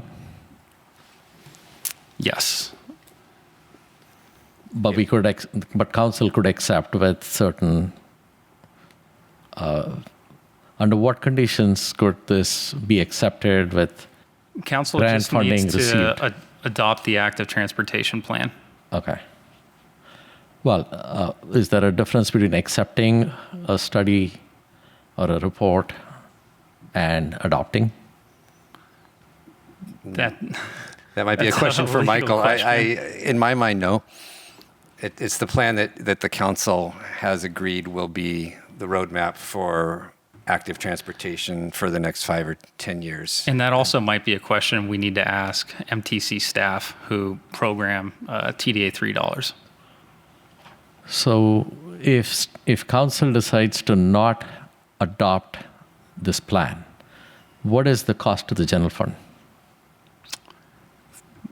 $315,000. Okay. And adopting the plan means adopting all the projects in it, or? Yeah, adopting the projects, adopting the programmatic recommendations. And again, these are just suggestions. And ultimately, all of the projects are going to be delivered through the CIP process. And so the recommendation from this body and potentially from council could be that the report is adopted, but with a substantially modified recommended project list. I'm trying to understand what is the parameters we can work under so as to the not council lose the can grant funding. decide whatever project list they want to be included in the plan and call that an active transportation plan. But just to clarify, adopting the plan and all 170 some odd projects does not commit the city to completing 170 some odd projects at any time in the future. So we just need to have the plan. So council adopting the plan is not council's promise to complete the plan. We have an adopted bike plan. We have an adopted PED plan that has plenty of projects still unfinished or not even started because plans evolve over time.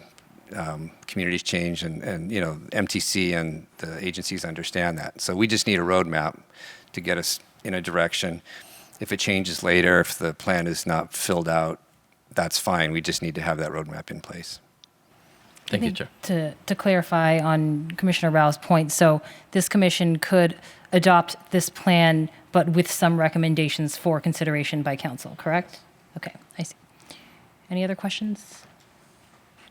Commissioner Fung? Yeah, actually, if I could ask a little, you talked about the rescoring that was done on projects that had things like removal of parking impact or removal of driving lanes. I'm curious whether, the motivation for some of these projects, is to get a positive, safety outcome. And when you score something downward, that may have impact on the what you could deliver. And I'm curious, I wouldn't ask you to do it on everything, but I think it would actually be very useful if that were something that effect could be illustrated so that people could understand the scoring impact. In particular, I think this comes into play on the kind of really big projects that Commissioner Linskog had brought up. I think that maybe I'm wrong. Foothill is probably driven by the fact that we don't control a lot of the territory there. So maybe that's a different factor. But a Miller, that would be something where, it's pretty much our choice, and there's an impact that's coming from the changing the scaling model. And so I think that it's kind of interesting, if you look at the Vision Zero objectives, what was the effect of that downscoring by 10 points? I think that actually would be a very useful thing to illustrate, at least in a couple, maybe that example, just so that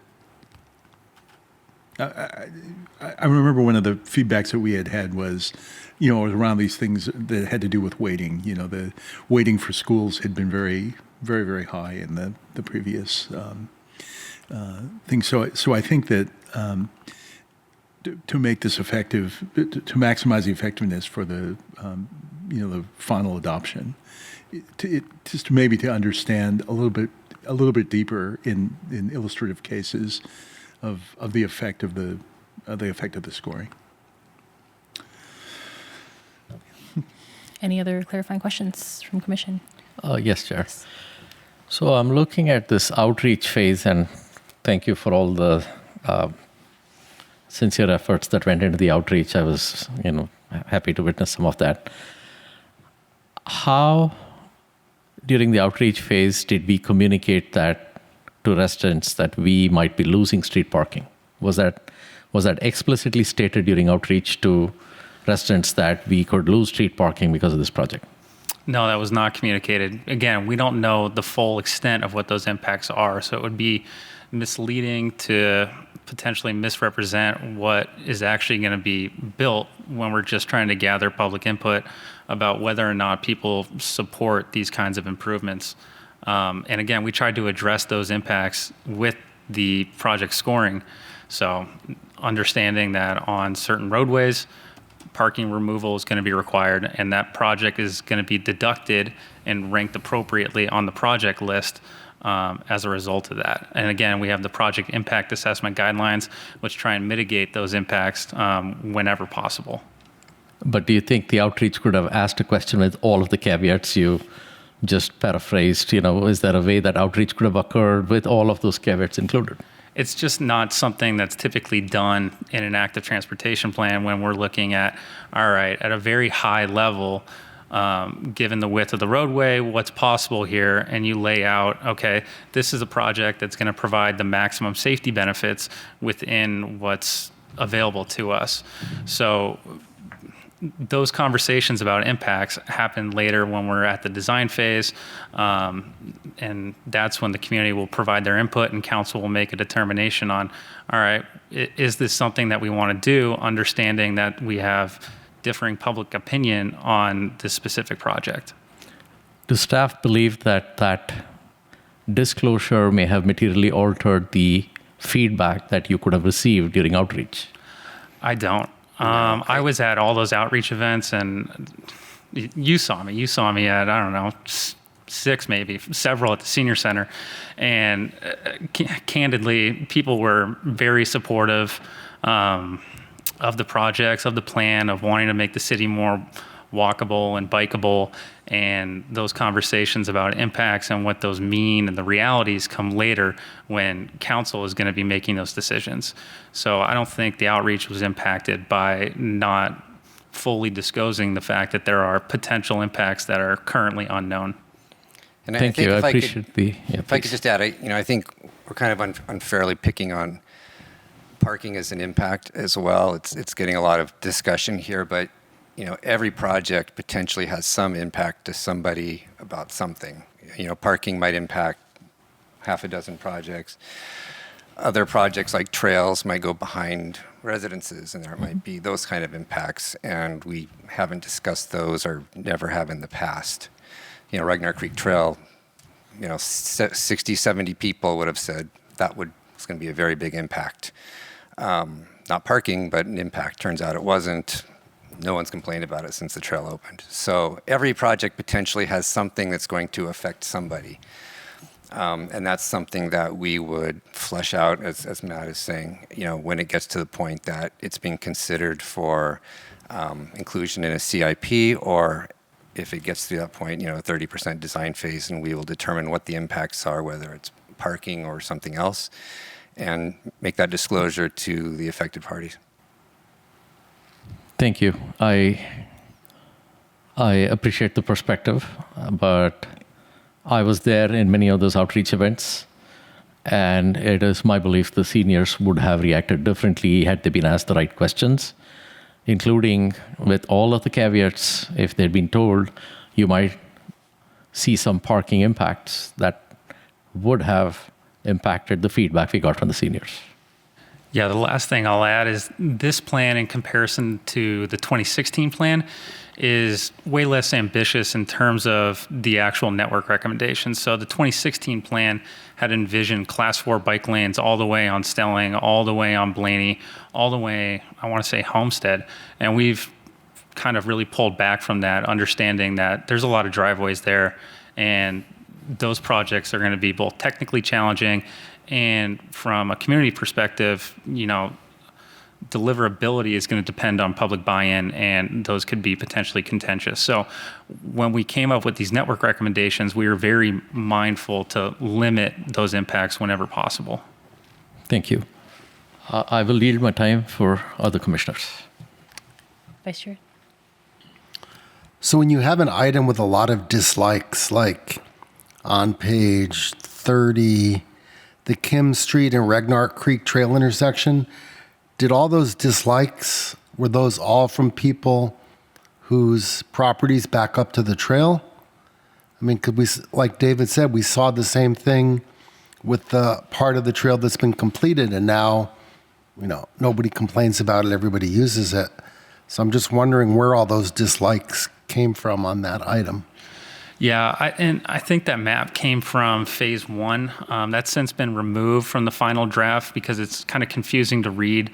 A couple of the maps were removed, so we have the final draft document that was included as part of the packet.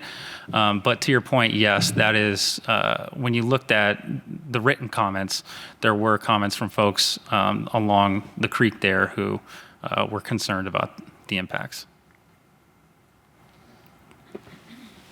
Any other questions? Commissioner Rao? Yeah, I want to go back to, are staff able to quantify if you have a certain number of streets where you think we could lose parking? It's not confirmed, but do you think we might lose parking? Yeah, we know what those are. How many streets do we think we could lose street parking? I think it's 3. I think they're Stelling, portions of Stelling, not all of Stelling, Blaney, portions of Blaney, and Miller, south of Stevens Creek and north of Calle de Barcelona. So to play that back, portions of Stelling could lose street parking. Yeah. Portions of Blaney could lose street parking. And what was the other one? Miller. And portions of Miller could lose street parking. Is there any targeted outreach like we do with planning and building to do 1,000 feet radius impact notice? Have we done any sort of outreach to those potentially identified projects where they might want to provide additional feedback to the outreach? These are just concepts. If in the event that council chooses to move forward with those as a project, again, that's stuff that will be addressed with our project impact assessment. In the event that council looks at those parking impacts and says, you know what, the safety benefits of this project outweigh the on-street parking impacts, and we're going to move forward with the design, there would be extensive outreach to those residents to notify them of the full extent of the impacts, so they could be aware of the process and the project. And are there any scenarios where a project may not actually be its own CIP and therefore could actually proceed without coming back to council? There may be times when minor striping improvements would happen, but none of those would be projects with impacts. Like those projects, understanding the community dynamic and public feelings towards things like that, all of those projects would go through the city council for them to decide on whether or not that's something they want to pursue. And using a recent example, were floating bus stops a CIP project? Yes, that was part of Stevens Creek Boulevard 2A and 2B. Help me understand that. So it was part of the Stevens Creek Boulevard 2A, 2B. That's Phase 2A and Phase 2B of the Class 4 separated bikeway project on Stevens Creek Boulevard. And so the CIP was the overall Phase 2A, Phase 2B project, not the floating bus stop itself. Correct. The floating bus stop was a component of the larger project. And so in this particular report, the identified 3 streets that we just mentioned, would they be part of a larger project such that residents may not notice that there is impact to street parking because some larger project was adopted? No, they would be, because of that being the component, they would go to council. So any street parking removal will go to council? Yes, it has to go to council regardless, because removal of street parking requires an ordinance and a modification of the municipal code. But even aside from that, the project itself would come to city council for approval before that time.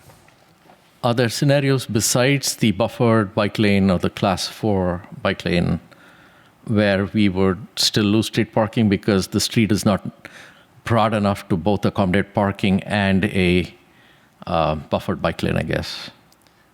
Not a separated bike lane, but a buffered bike lane. The 3 that Matt mentioned are the only streets in the plan that we foresee could potentially impact on street parking. And those are separated bike lanes? No. So the Miller project, I believe, is just a Class 2 bike lane, standard bike lane. And then Stelling is a combination of Class 4 and Class 2B. And similarly with Blaney. But Blaney, it would be Class 4 over the highway, and then Class 2B through the residential. Is there a map you might project while you're describing that? It's really hard to both visualize and follow. I don't know if you have a map in your presentation or the staff report that can be shared as you're answering that question. Yeah, I can look into the staff report.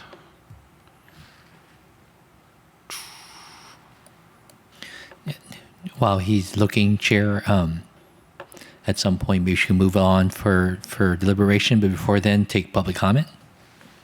Yeah, I think if it may take him a while, let's break for public comments. City Clerk, do we have any public comments? We have one request to speak virtually, Jennifer Griffin. Welcome, Jennifer. Thank you very much. Can you all hear me? Yes, we can hear you. Okay, thank you. Thanks to everyone, to staff, and everyone in the city for participating to try to make our active transportation plan a good one. That the main goal of this is that everyone is safe. And I think that we have had a lot of discussion about that, lots of different input, lots of different plans to make sure that Cupertino has a robust plan that will make sure that everyone and everything is safe. It's very, very difficult, and there's a lot of external and internal pressures with this type of thing. But I think that there has been a lot of work, good work done to try to make sure that everyone is being heard.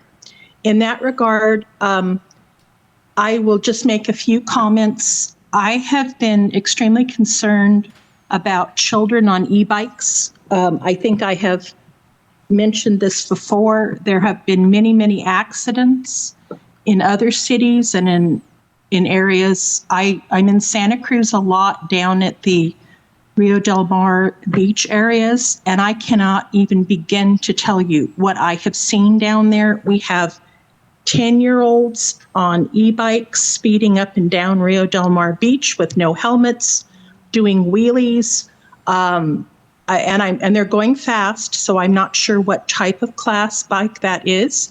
I have seen adults, too, exhibiting extremely poor judgment. I mean, crossing in front of traffic where there's no crossing area, no helmets, riding recklessly in and out of traffic. So I'm not blaming children. Adults have been doing this too. One of the problems is that I do not see a lot of enforcement, but then again, it's difficult to enforce something like this. I hope in Cupertino that there can be a robust education of schools to make sure that children that are riding e-bikes or scooters or something with a motor, that they know what they're up against and that their parents realize potentially the risk that they are taking if the children are not properly educated. I think that we can make this safer. One of the cities recently has said that no children under 12 years old can ride e-bikes to school. I think the city said no child under 12 could be on an e-bike. That's a bit drastic, but then again, that is one of my main concerns. The other thing is making sure that traffic flows smoothly. We want to make sure everyone can drive and be safe. And whatever you're doing, please be safe. Thank you. Thank you, Jennifer. We have no remaining requests to speak, Chair. Thank you. So we'll bring it back. I think staff, have you found the answer? We have the map up now. So if we can share screen. So here we have the network recommendations map, which is included on page 62. We'll start on Miller, which... Through the chair. Yes. Okay, there we go. I think there's a lag in this showing up on Zoom, so I was going to say we might want to pause. So on Miller here, we have the standard bike lane, which is just the parallel striping north of Calle de Barcelona, south of Stevens Creek. Over here on Blaney, we have buffered bike lanes all the way to the overcrossing of 280 and connecting to Homestead. And then we have a continuation of the existing buffered bike lane on Stelling down to Prospect. And again, only class 4 over Interstate I-280 or I-280.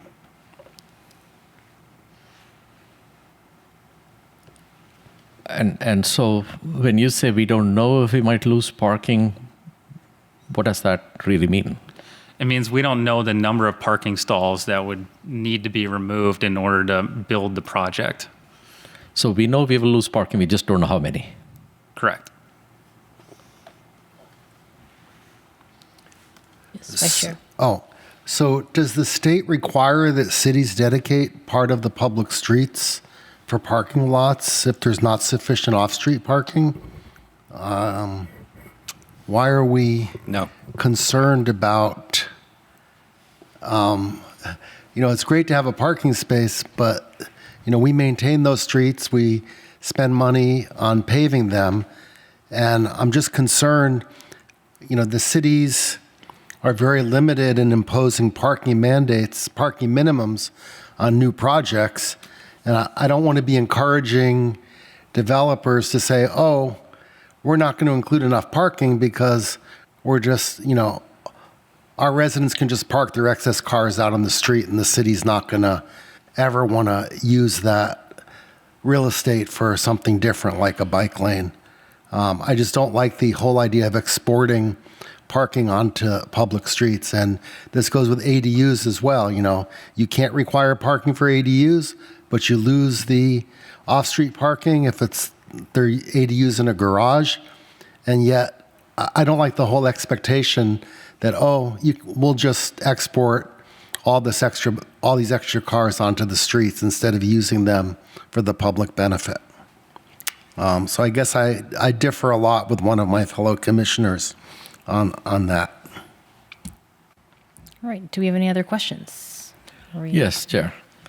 So can staff guide us on this recommended programs versus encouraged? What is the difference between these and how should we view them while adopting this or making recommendations? Can you please clarify that point? I'm looking at the final draft. It has a section called recommended programs with a number of policies, and then there's a set of encouragement programs with a number of recommendations. Yeah, so those are just the programmatic recommendations, and they're broken out into different categories. So I think there's education, engineering, enforcement, and another that I'm blanking on, but they're all under the umbrella of programmatic recommendations, things that are non-infrastructure projects. And where in this category list is technology-based enforcement, such as speeding cameras and red light cameras? It's probably in enforcement. Let me see, though. I see tickets and bike patrols and targeted.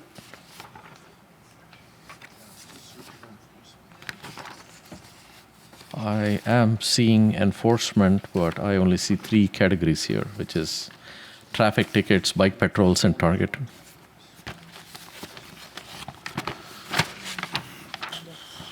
Okay. So this is a large report. Is there sections that we should ignore and focus on other sections? Are you specifically asking about red light cameras? Yes, red light cameras, speeding cameras were not part of the enforcement. I guess I'm on page 70 of this report. Right, but they are contained as projects within the technology corridor section of the report. Okay. All right. I think we're probably ready to move on to comments. So any comments from the commission? Commissioner Linscott? Go ahead, Commissioner Linscott. Okay, so a couple of comments. One is, well, actually, it's also a question. So, are all parking spaces the same? Are some used and not used, or are they all used?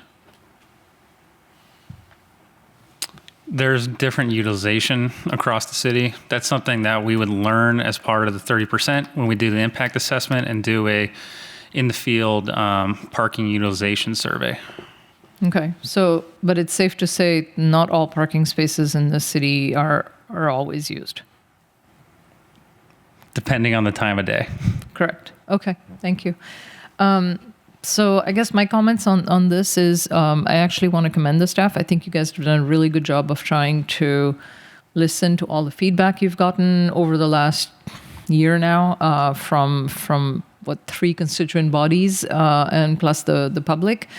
And balancing all of that, rejiggering the scores based on all the feedback you got, and trying to come up with a plan that satisfies all the competing requests you've been given. So. Yeah, I mean, it's like you said, it's nowhere near as ambitious a plan as the previous one, but times change. So I think you guys have done a really good job with this plan. So I just want to commend you guys on that.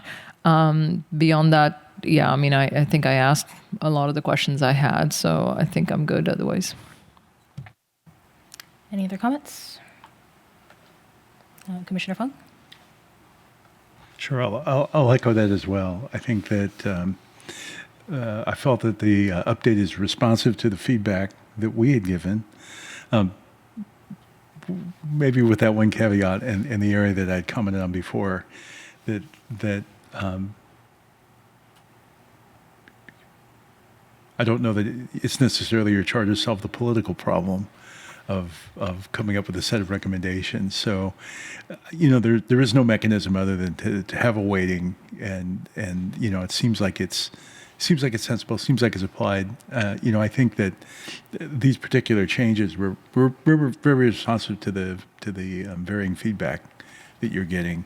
I would just say that when it comes for adoption, if there's a mechanism through which you can illustrate the effect, what is the effect of making this weighting change, so that people have visibility on that. I think that would be really the only addition I would say. I think I'd asked some questions about e-bikes, and it's amazing to me how the e-bike map can look so different than the bike map, and I would love to talk to you about that sometime. Not really, it's funny to me, guys. I don't really see how that could be, but again, I found it to be very interesting.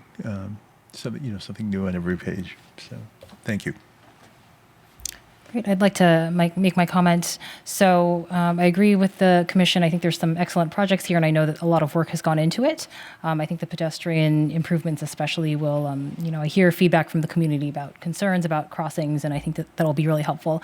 And I think for me, the one area that, if we were to make a recommendation to council that I would like to maybe caveat or recommend that council potentially reconsider is since the last time that we saw this report, we have seen an evacuation study. And I think we have seen a lot of concern from the community around their ability to get out from the west side safely. We've even seen resident-made traffic reports and evacuation reports.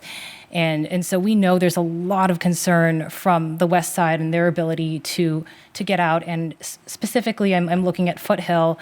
In the evacuation study, there are portions of Foothill that are multiples over capacity from a volume to capacity standpoint. And so I think, knowing this new information that we have now, and I understand that this is an active transportation report, and it doesn't quite look into evacuation, but at the same time, I don't feel like we should look at transportation in isolation without considering the other factors that impact our roadways, and what we might want to, for example, be able to use emergency shoulder lanes for in the event of an evacuation. So my main ask would be, if this commission is in agreement, that we make a recommendation that council may want to revisit some of the list items that impact the west side. And that's my comment. Any other comments? Commissioner Rao?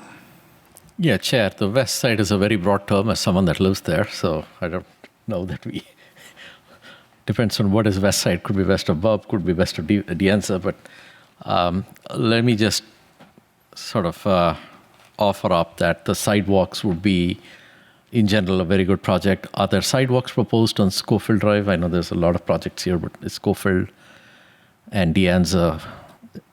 If there's sidewalk absent, there's sidewalk proposed. Okay. So in general, I'm supportive of sidewalks where feasible. Is there a distinction the report makes between where a sidewalk could be constructed without loss of homeowner property versus where we'd have to encroach into homeowner property? For example, the section of McClellan opposite Monte Vista High, is that a section that you'd have to encroach into homeowner property? Is there a distinction that's been made? No, again, that's a level of specificity that's beyond this report. We do make a distinction and make clear that there are certain neighborhoods within the city that have a self-designation as semi-rural, which exempts them from some sidewalk requirements. So again, that is a level of detail that's beyond this high-level document. Yeah, so in general, I'm supportive of sidewalk improvements, except where we may lose homeowner property, where I think we need to be a little bit more careful in applying judgment to those scenarios. I know it's a balancing act, but I would be supportive of sidewalks more broadly. I'm supportive of the pedestrian scale lighting, and obviously much of the pedestrian improvements. Have staff clarified which of these pedestrian improvements would need a no right turn on red? No, again, this is such a high-level plan, and when you're looking at a specific intersection, that kind of detail would be learned once a project has been initiated and we have a consultant on board to look at what makes the most sense from an engineering perspective. However, out of the categories that you had, where you had, I think, recommendations, right? Was that the category? Yeah, engineering recommended programs. Mm-hmm. I think you had certain programs around re-engineering the intersections. I think it was curb extensions at intersections. Would curb extensions imply a no right turn on red? No, and we do have a programmatic recommendation to look at right on red, but the program recommendation, when you read the description, makes clear that right on red would only be allowed if it's clear that there's not going to be any negative impact to traffic operations. And pedestrian improvements generally don't trigger no right turn on red restrictions as well. Generally, it's either because of a particular bike facility or other safety concerns not directly related to pedestrians. I can't think of a location in Cupertino with a no right turn on red due to pedestrians, except maybe Bub McClellan with the scramble phase. And how about curb extensions? They don't trigger no right on red either. Would they impede right turns on red because of a curb extension? I mean, if a car is, if it's a single lane approach and there is a car at the intersection on a red light waiting to proceed straight forward, but can't because the light's red and there's a car behind him that wants to turn right, but physically can't because he's blocking the lane, he won't be able to turn right. But if the car that wants to turn right is at the front of the line and it's a red light, he can turn right. So if we take the example of, let's just say, Stelling and Stevens Creek, that is an intersection today that allows for right turns on red. Traffic is able to make right turns on red to the extent that you don't have the limitation you described. Would the proposed projects under this engineering recommended programs impact Stelling and Stevens Creek's ability to make right turns on red? Again, we don't know. These are just concepts. And if there are impacts, they'll be presented before council, and council will make a judgment call on, is this okay or is it not okay? Well, every one of the projects listed here, I know there are several pages worth of projects in this list. Will every one of them go back to council for recommendation and direction? As Matt mentioned earlier, smaller projects that may only involve striping or minor improvements probably would not, because it would be clear that there would be no impacts. Anything larger than that would probably necessarily go to council, if only because there would be a budget request involved. So if you adopted a non-separated bike lane project, but it could be implemented using just striping, and it could result in loss of parking, would that go to council? Yes. And that is not just a loss of parking, that's striping causing a loss of parking, but it would still go to council. It's not a CIP, though. Well, it probably would be a CIP, because a project like that would be of a scope where it would take more money than we could just accomplish with our operating budget. So it would most likely go to council. But because of what we've put in the ATP about projects that would potentially have parking impacts would be evaluated at the 30% level and go to council, this would fall under that category. And so we would go to council. It doesn't matter if it's a concrete buffer or a stripe buffer or what the physical improvement is that triggers the loss of parking. Yeah, the projects that The projects that have been completed recently, where we were able to do them as part of the pavement maintenance project or program, those were the Cristo Rey bike lanes and the Rodriguez bike lanes. So essentially existing conditions, but we realized, we can make improvements there. Similarly, when looking at this plan, the projects that we would look at when resurfacing streets would be the bike boulevard projects. So where can we lay down those Shero markings? That's what we're talking about. I will yield my time. Are there any other comments? Vice Chair. So on Bollinger, where one side is San Jose, what's San Jose's position on this bike lane project? We haven't had a conversation as part of this plan with them, but they were previously supportive of the Safe Streets for All grant that we were previously awarded. So I would imagine that we would have the same support in the future for a project like this. But again, that's a project that would go through council approval and authorization. Okay, and on the, I just lost. The very eastern side here, you have something going through Lawrence Mitty Park and going across or under 280 or over 280. Yeah, that would be under 280 to connect to Stevens Creek. So is that's an existing underpass, right? You Yeah. wouldn't, okay. And you don't go any further east into San Jose, I guess. Okay. Okay. Yeah, that's my questions. Thank you.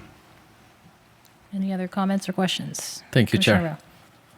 So I'm looking at this bike network, and there's a fairly large number of buffered bike lane projects, but you only mentioned 3 where we could lose street parking. So are we saying the rest of them would narrow the lanes and therefore we would not lose street parking? No, I was mistaken earlier. So Bollinger would also be that, would go through the same process. When looking at other projects with impacts, non-parking related, I think it's Mariani and Lazaneo, the center left turn lane there. In order to accommodate the bike lanes, we would need to eliminate those. And as far as I can recall, those are all of the roadways. Okay, so which of these projects would lead to lane removal? A lane reduction, none of them. No lane reductions.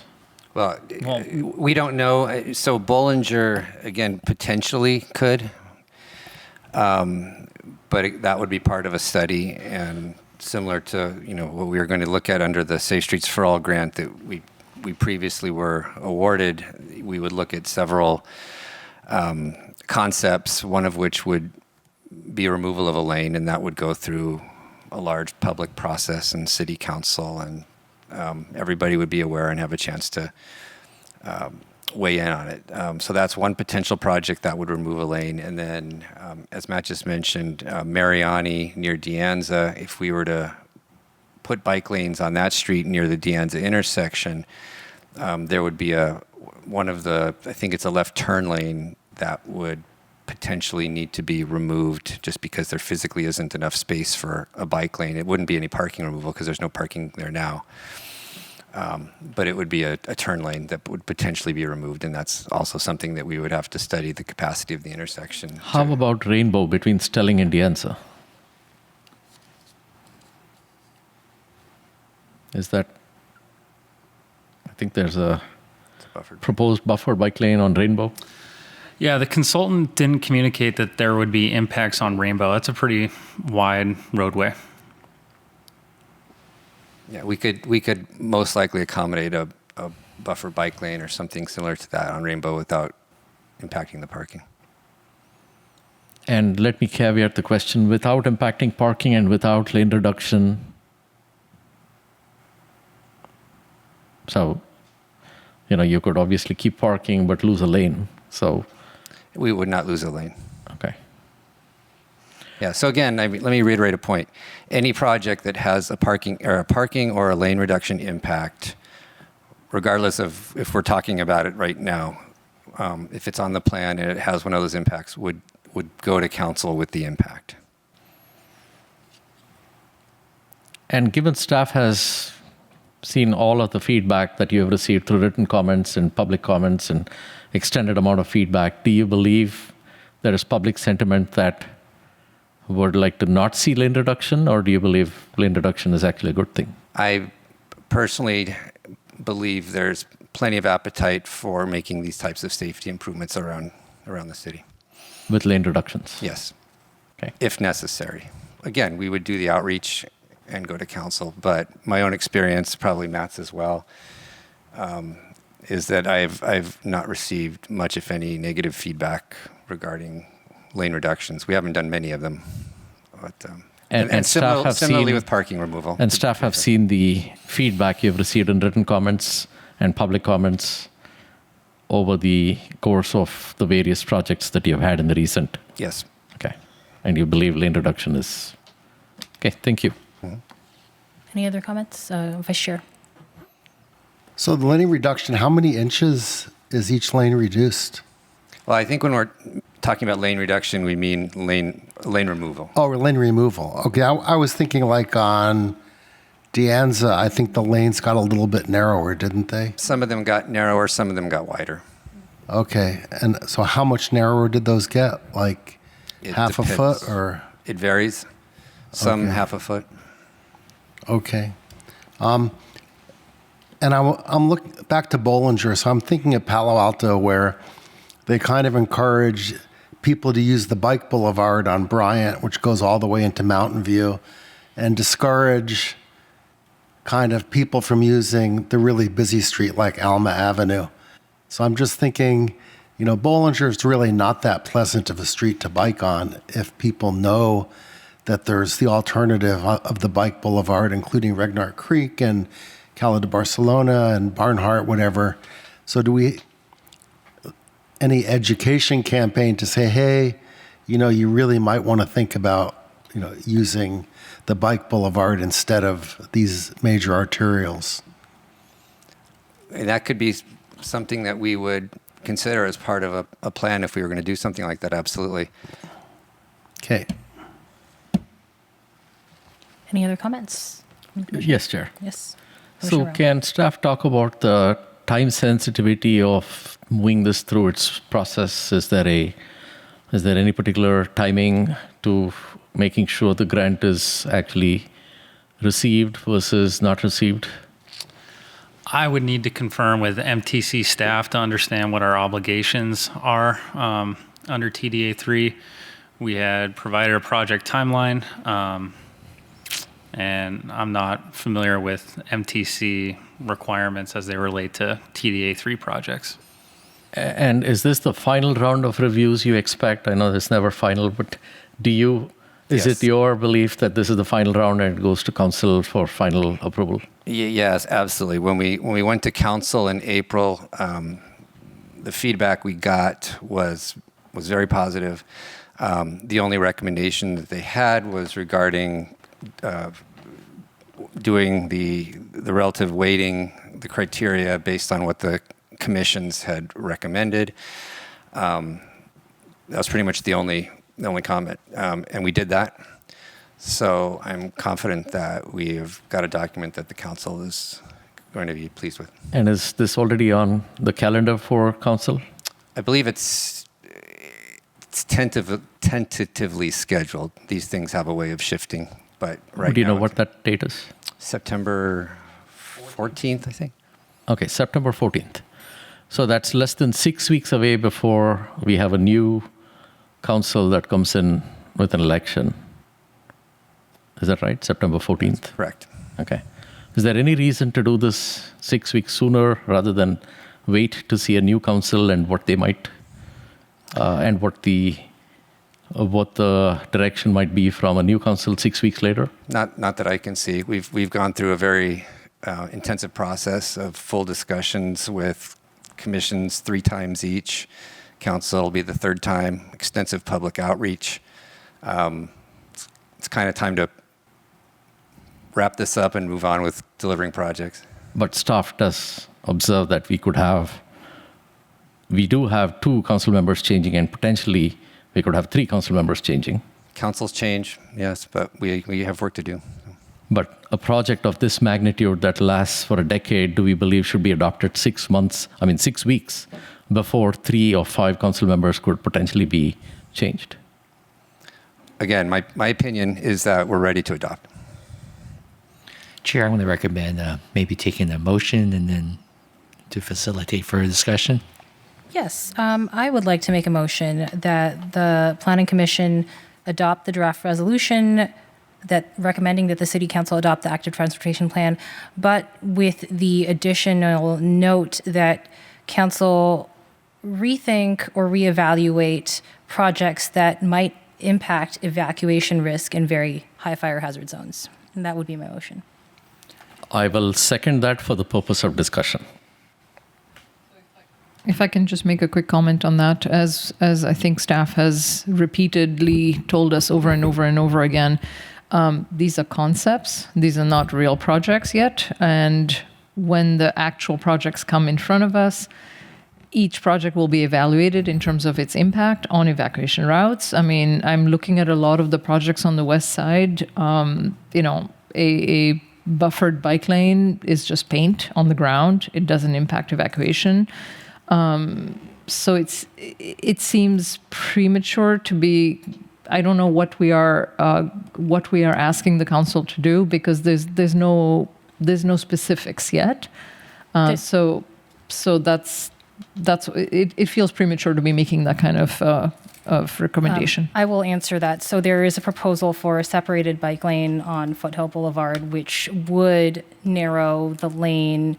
It would render the shoulder lane of that road unusable in the event of an evacuation. And for me, this is really just, I feel that we have a responsibility to acknowledge, when we approve this entire plan, that we have noted that there is a risk with one of these recommendations, that it's not that I,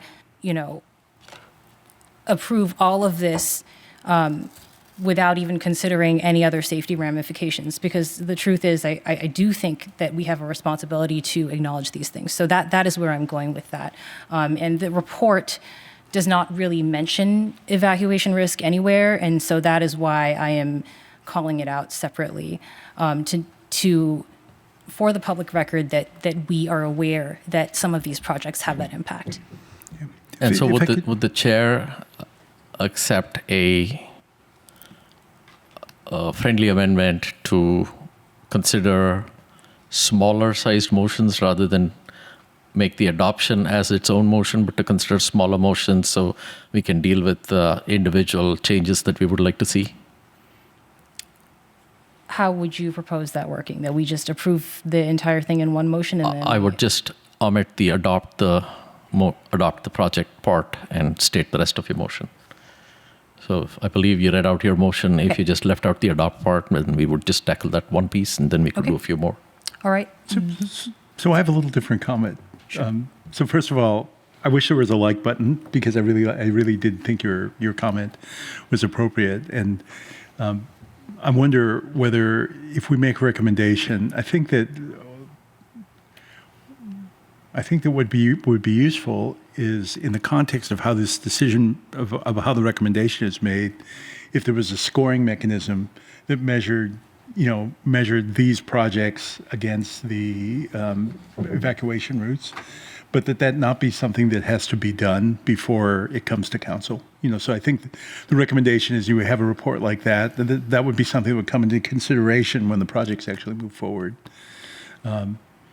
I think that is important, and with all due respect to Commissioner Linskog, I think it is important enough to recognize that we wanted to make that recommendation. Yeah, no, I to clarify my comment, I don't mean to say evacuation is not important, and I think your recommendation is absolutely correct. So I think what I was reacting to was the wording that said to maybe strike projects that are on the west side. But if we have a motion that says, add evacuation routes as a criteria in evaluating these projects, I'm 100% in agreement with that. Yeah.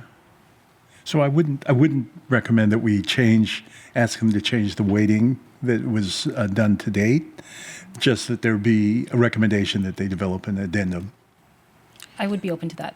So I will amend the motion to, let me think about this, that council consider an addendum weighting that considers the impact to evacuation risk of any project. I'll second that. Okay. And so, Chair, that would send it right back to the drawing board to do more work to add an addendum. Is that right? No, I mean, within our appendices, one of the ones, I don't know if it would be the one where we talk about the 30% design or a different one. We'd have to look and see the appropriate place. We could add language somewhere to that effect that, every project, regardless, I mean, even they don't have parking impacts. I mean, any project would also be considered in light of impacts to, potential evacuation routes. So kind of like an overlay, right? Yeah, Yeah. we'll figure out how to do it before we get to the council. Yeah. But I don't know. I don't think you even need to complete that before. I think it just needs to be, you present the report as you have today, with whatever changes that might come up here. But as it is today, with the intent to develop a scoring system that would become a complement, become part of this recommendation down the line. Sorry, are you recommending that an actual criteria be added that provides a particular score in terms of impact to evacuation? Because I don't know how that would ever be able to be evaluated quantitatively. I think it would be more of a quantitative discussion once we consider a project that, is this something that could affect evacuation routes and how do we determine that impact? But I don't know how it would be included as a criteria. Okay. Well, that's interesting, Reb, because I would think that what that would be is if you have a proposed project, then there would be an overlay over the mechanism, the pathways that people believe would be the evacuation routes. And then you measure the impact. So, so realistically, something that's way on the east side probably doesn't have a scoring effect. Whereas, the change on Foothill, on the southern part of Foothill would be. It would probably only be a small handful of projects that. Yeah. I think the important part really is, I agree very much with your sentiment that this is at a point where it's ready to go. So I wouldn't want this to be a barrier, but at the same time, I think that you'll certainly get back to the council. You're going to have the same question. If you're talking about changes, making a significant change on Stelling or, on Bub or on Foothill, then it would be, have you considered what the evacuation effect is? Sure. Yeah. Great. So are we ready to maybe have a vote on this? No, Sorry. we are not ready to have a vote. The motion was still a discussion Okay. stage. I'm not ready to have a vote. So could staff talk about the changes around Finch Avenue, around Cupertino High? There's a number of changes where separated bikeways are proposed. How does it affect the school drop, where people do pause by the curb to drop people off without impeding traffic behind them? Again, this is just a concept, something similar to the Lawson Bikeway project. We would work closely with the high school district to deliver the project to minimize impacts to, traffic circulation at pickup and drop off. And it's a pure concept. So we're talking about unknowns. So more broadly, how do we believe the school drop will be affected around any of our schools from the proposed? We don't know. Okay. We would look at that. Do we have any preliminary assessment of what the impacts might be? No. Okay. Chair, I'm going to make a substitute motion. Okay. And I'm going to make a substitute motion that the project be excluded from the proposed separated bike lanes and the streets that were specified that could lose parking. I believe there were 3 streets that were mentioned. Sorry, I think that what we had wanted to do, if you're going to make a substitute motion on an entirely different topic, I think we should have motions on individual items. Mm-hmm. Let's get this motion done, and then we'll move on to your separate motion next. It sounds like it's on a very different topic, if that's okay. That would probably be okay. If you can read your motion one more time. The motion was not related to the overall adoption of the ATP. It was that council consider an additional, well, actually, sorry, let me think about this. So after our discussion, this would be a motion that council consider an additional, did we call it like a matrix or just it's not a matrix, how would you describe what we discussed?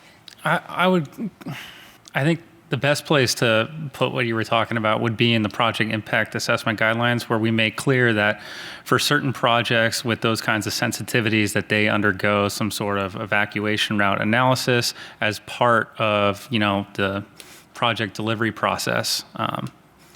Okay. So we can build that out.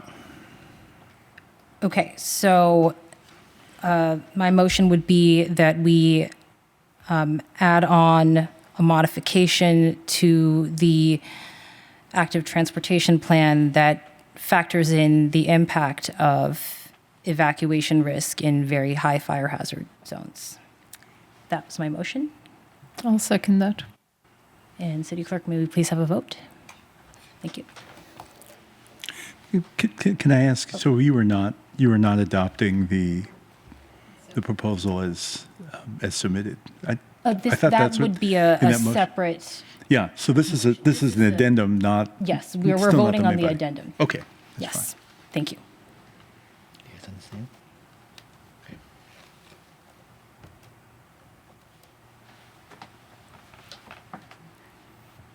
The motion carries unanimously. All right, thank you. And now, Commissioner Rao, you may make your also addendum motion.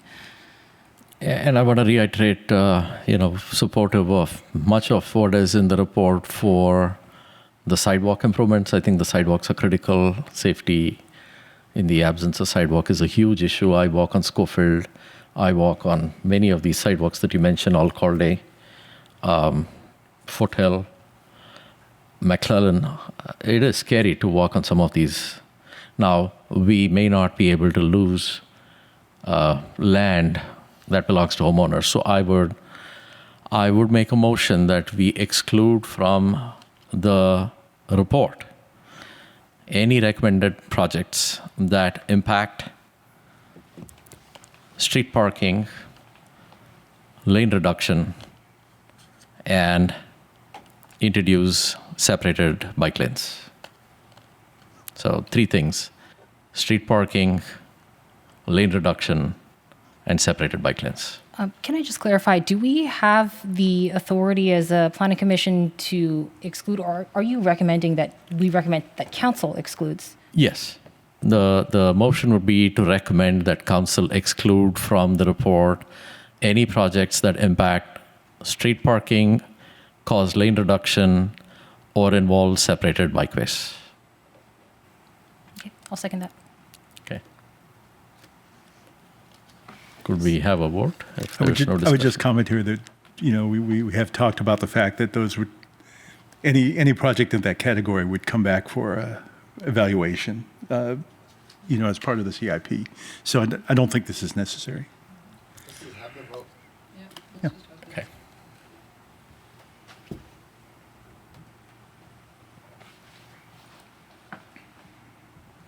The motion fails with Chair Kasol-Sharon and Commissioner Rao voting yes. All right, and so do you have any other motions? Yes, I'm going to attempt to try and see if we can do this differently. I'm going to propose a motion that we exclude. Could staff help me out here? What were the 3 streets I had? Blaney, Miller, and what was the third you had? We had Blaney, Miller, Stelling, and Bollinger all with potential impacts, as well as the center turn lanes on Mariani and Lasaneo. Okay. So I'm going to make a motion that we exclude the projects that would potentially impact parking on Blaney, on Miller, Bollinger, and Stelling from this report, or recommend that council exclude these from the report. Do I have a second? I think I have a sense of how commission will vote on this. I mean, I will second it. Okay. Could we have a vote, please?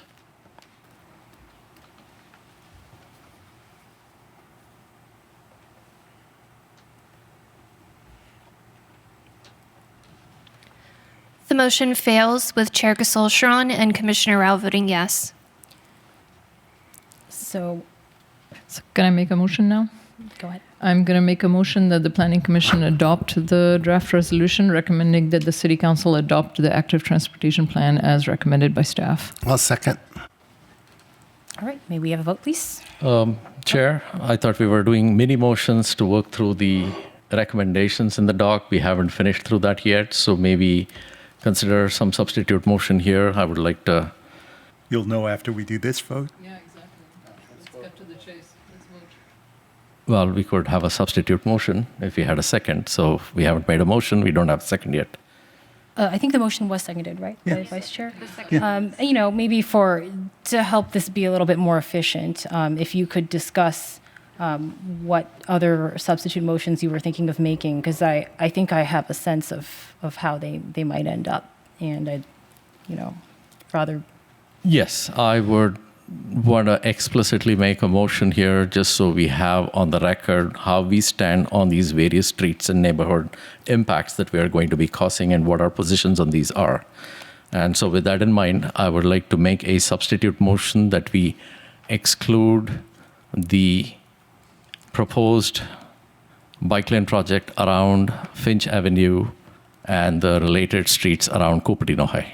I understand where you're going with this, and I think out of respect for the others on this commission and their time, I think we know that we don't have consensus on this. We've already had 2 failed motions, and so I think I'd rather just. I think the point has been made. And I'm making the motion. Do we have a second? If we do not have a second, let the minutes reflect the motion was made and no second exists.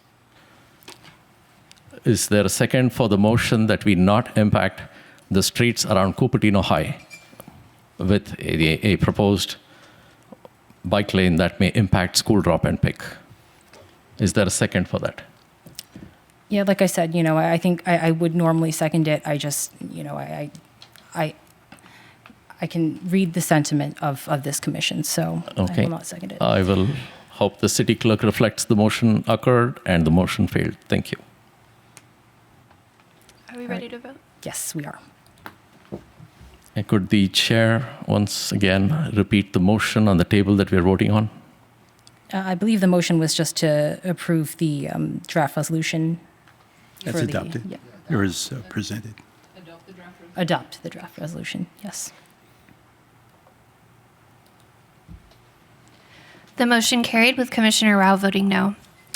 All right, thank you very much. So I think that concludes our agenda items, and the meeting is adjourned.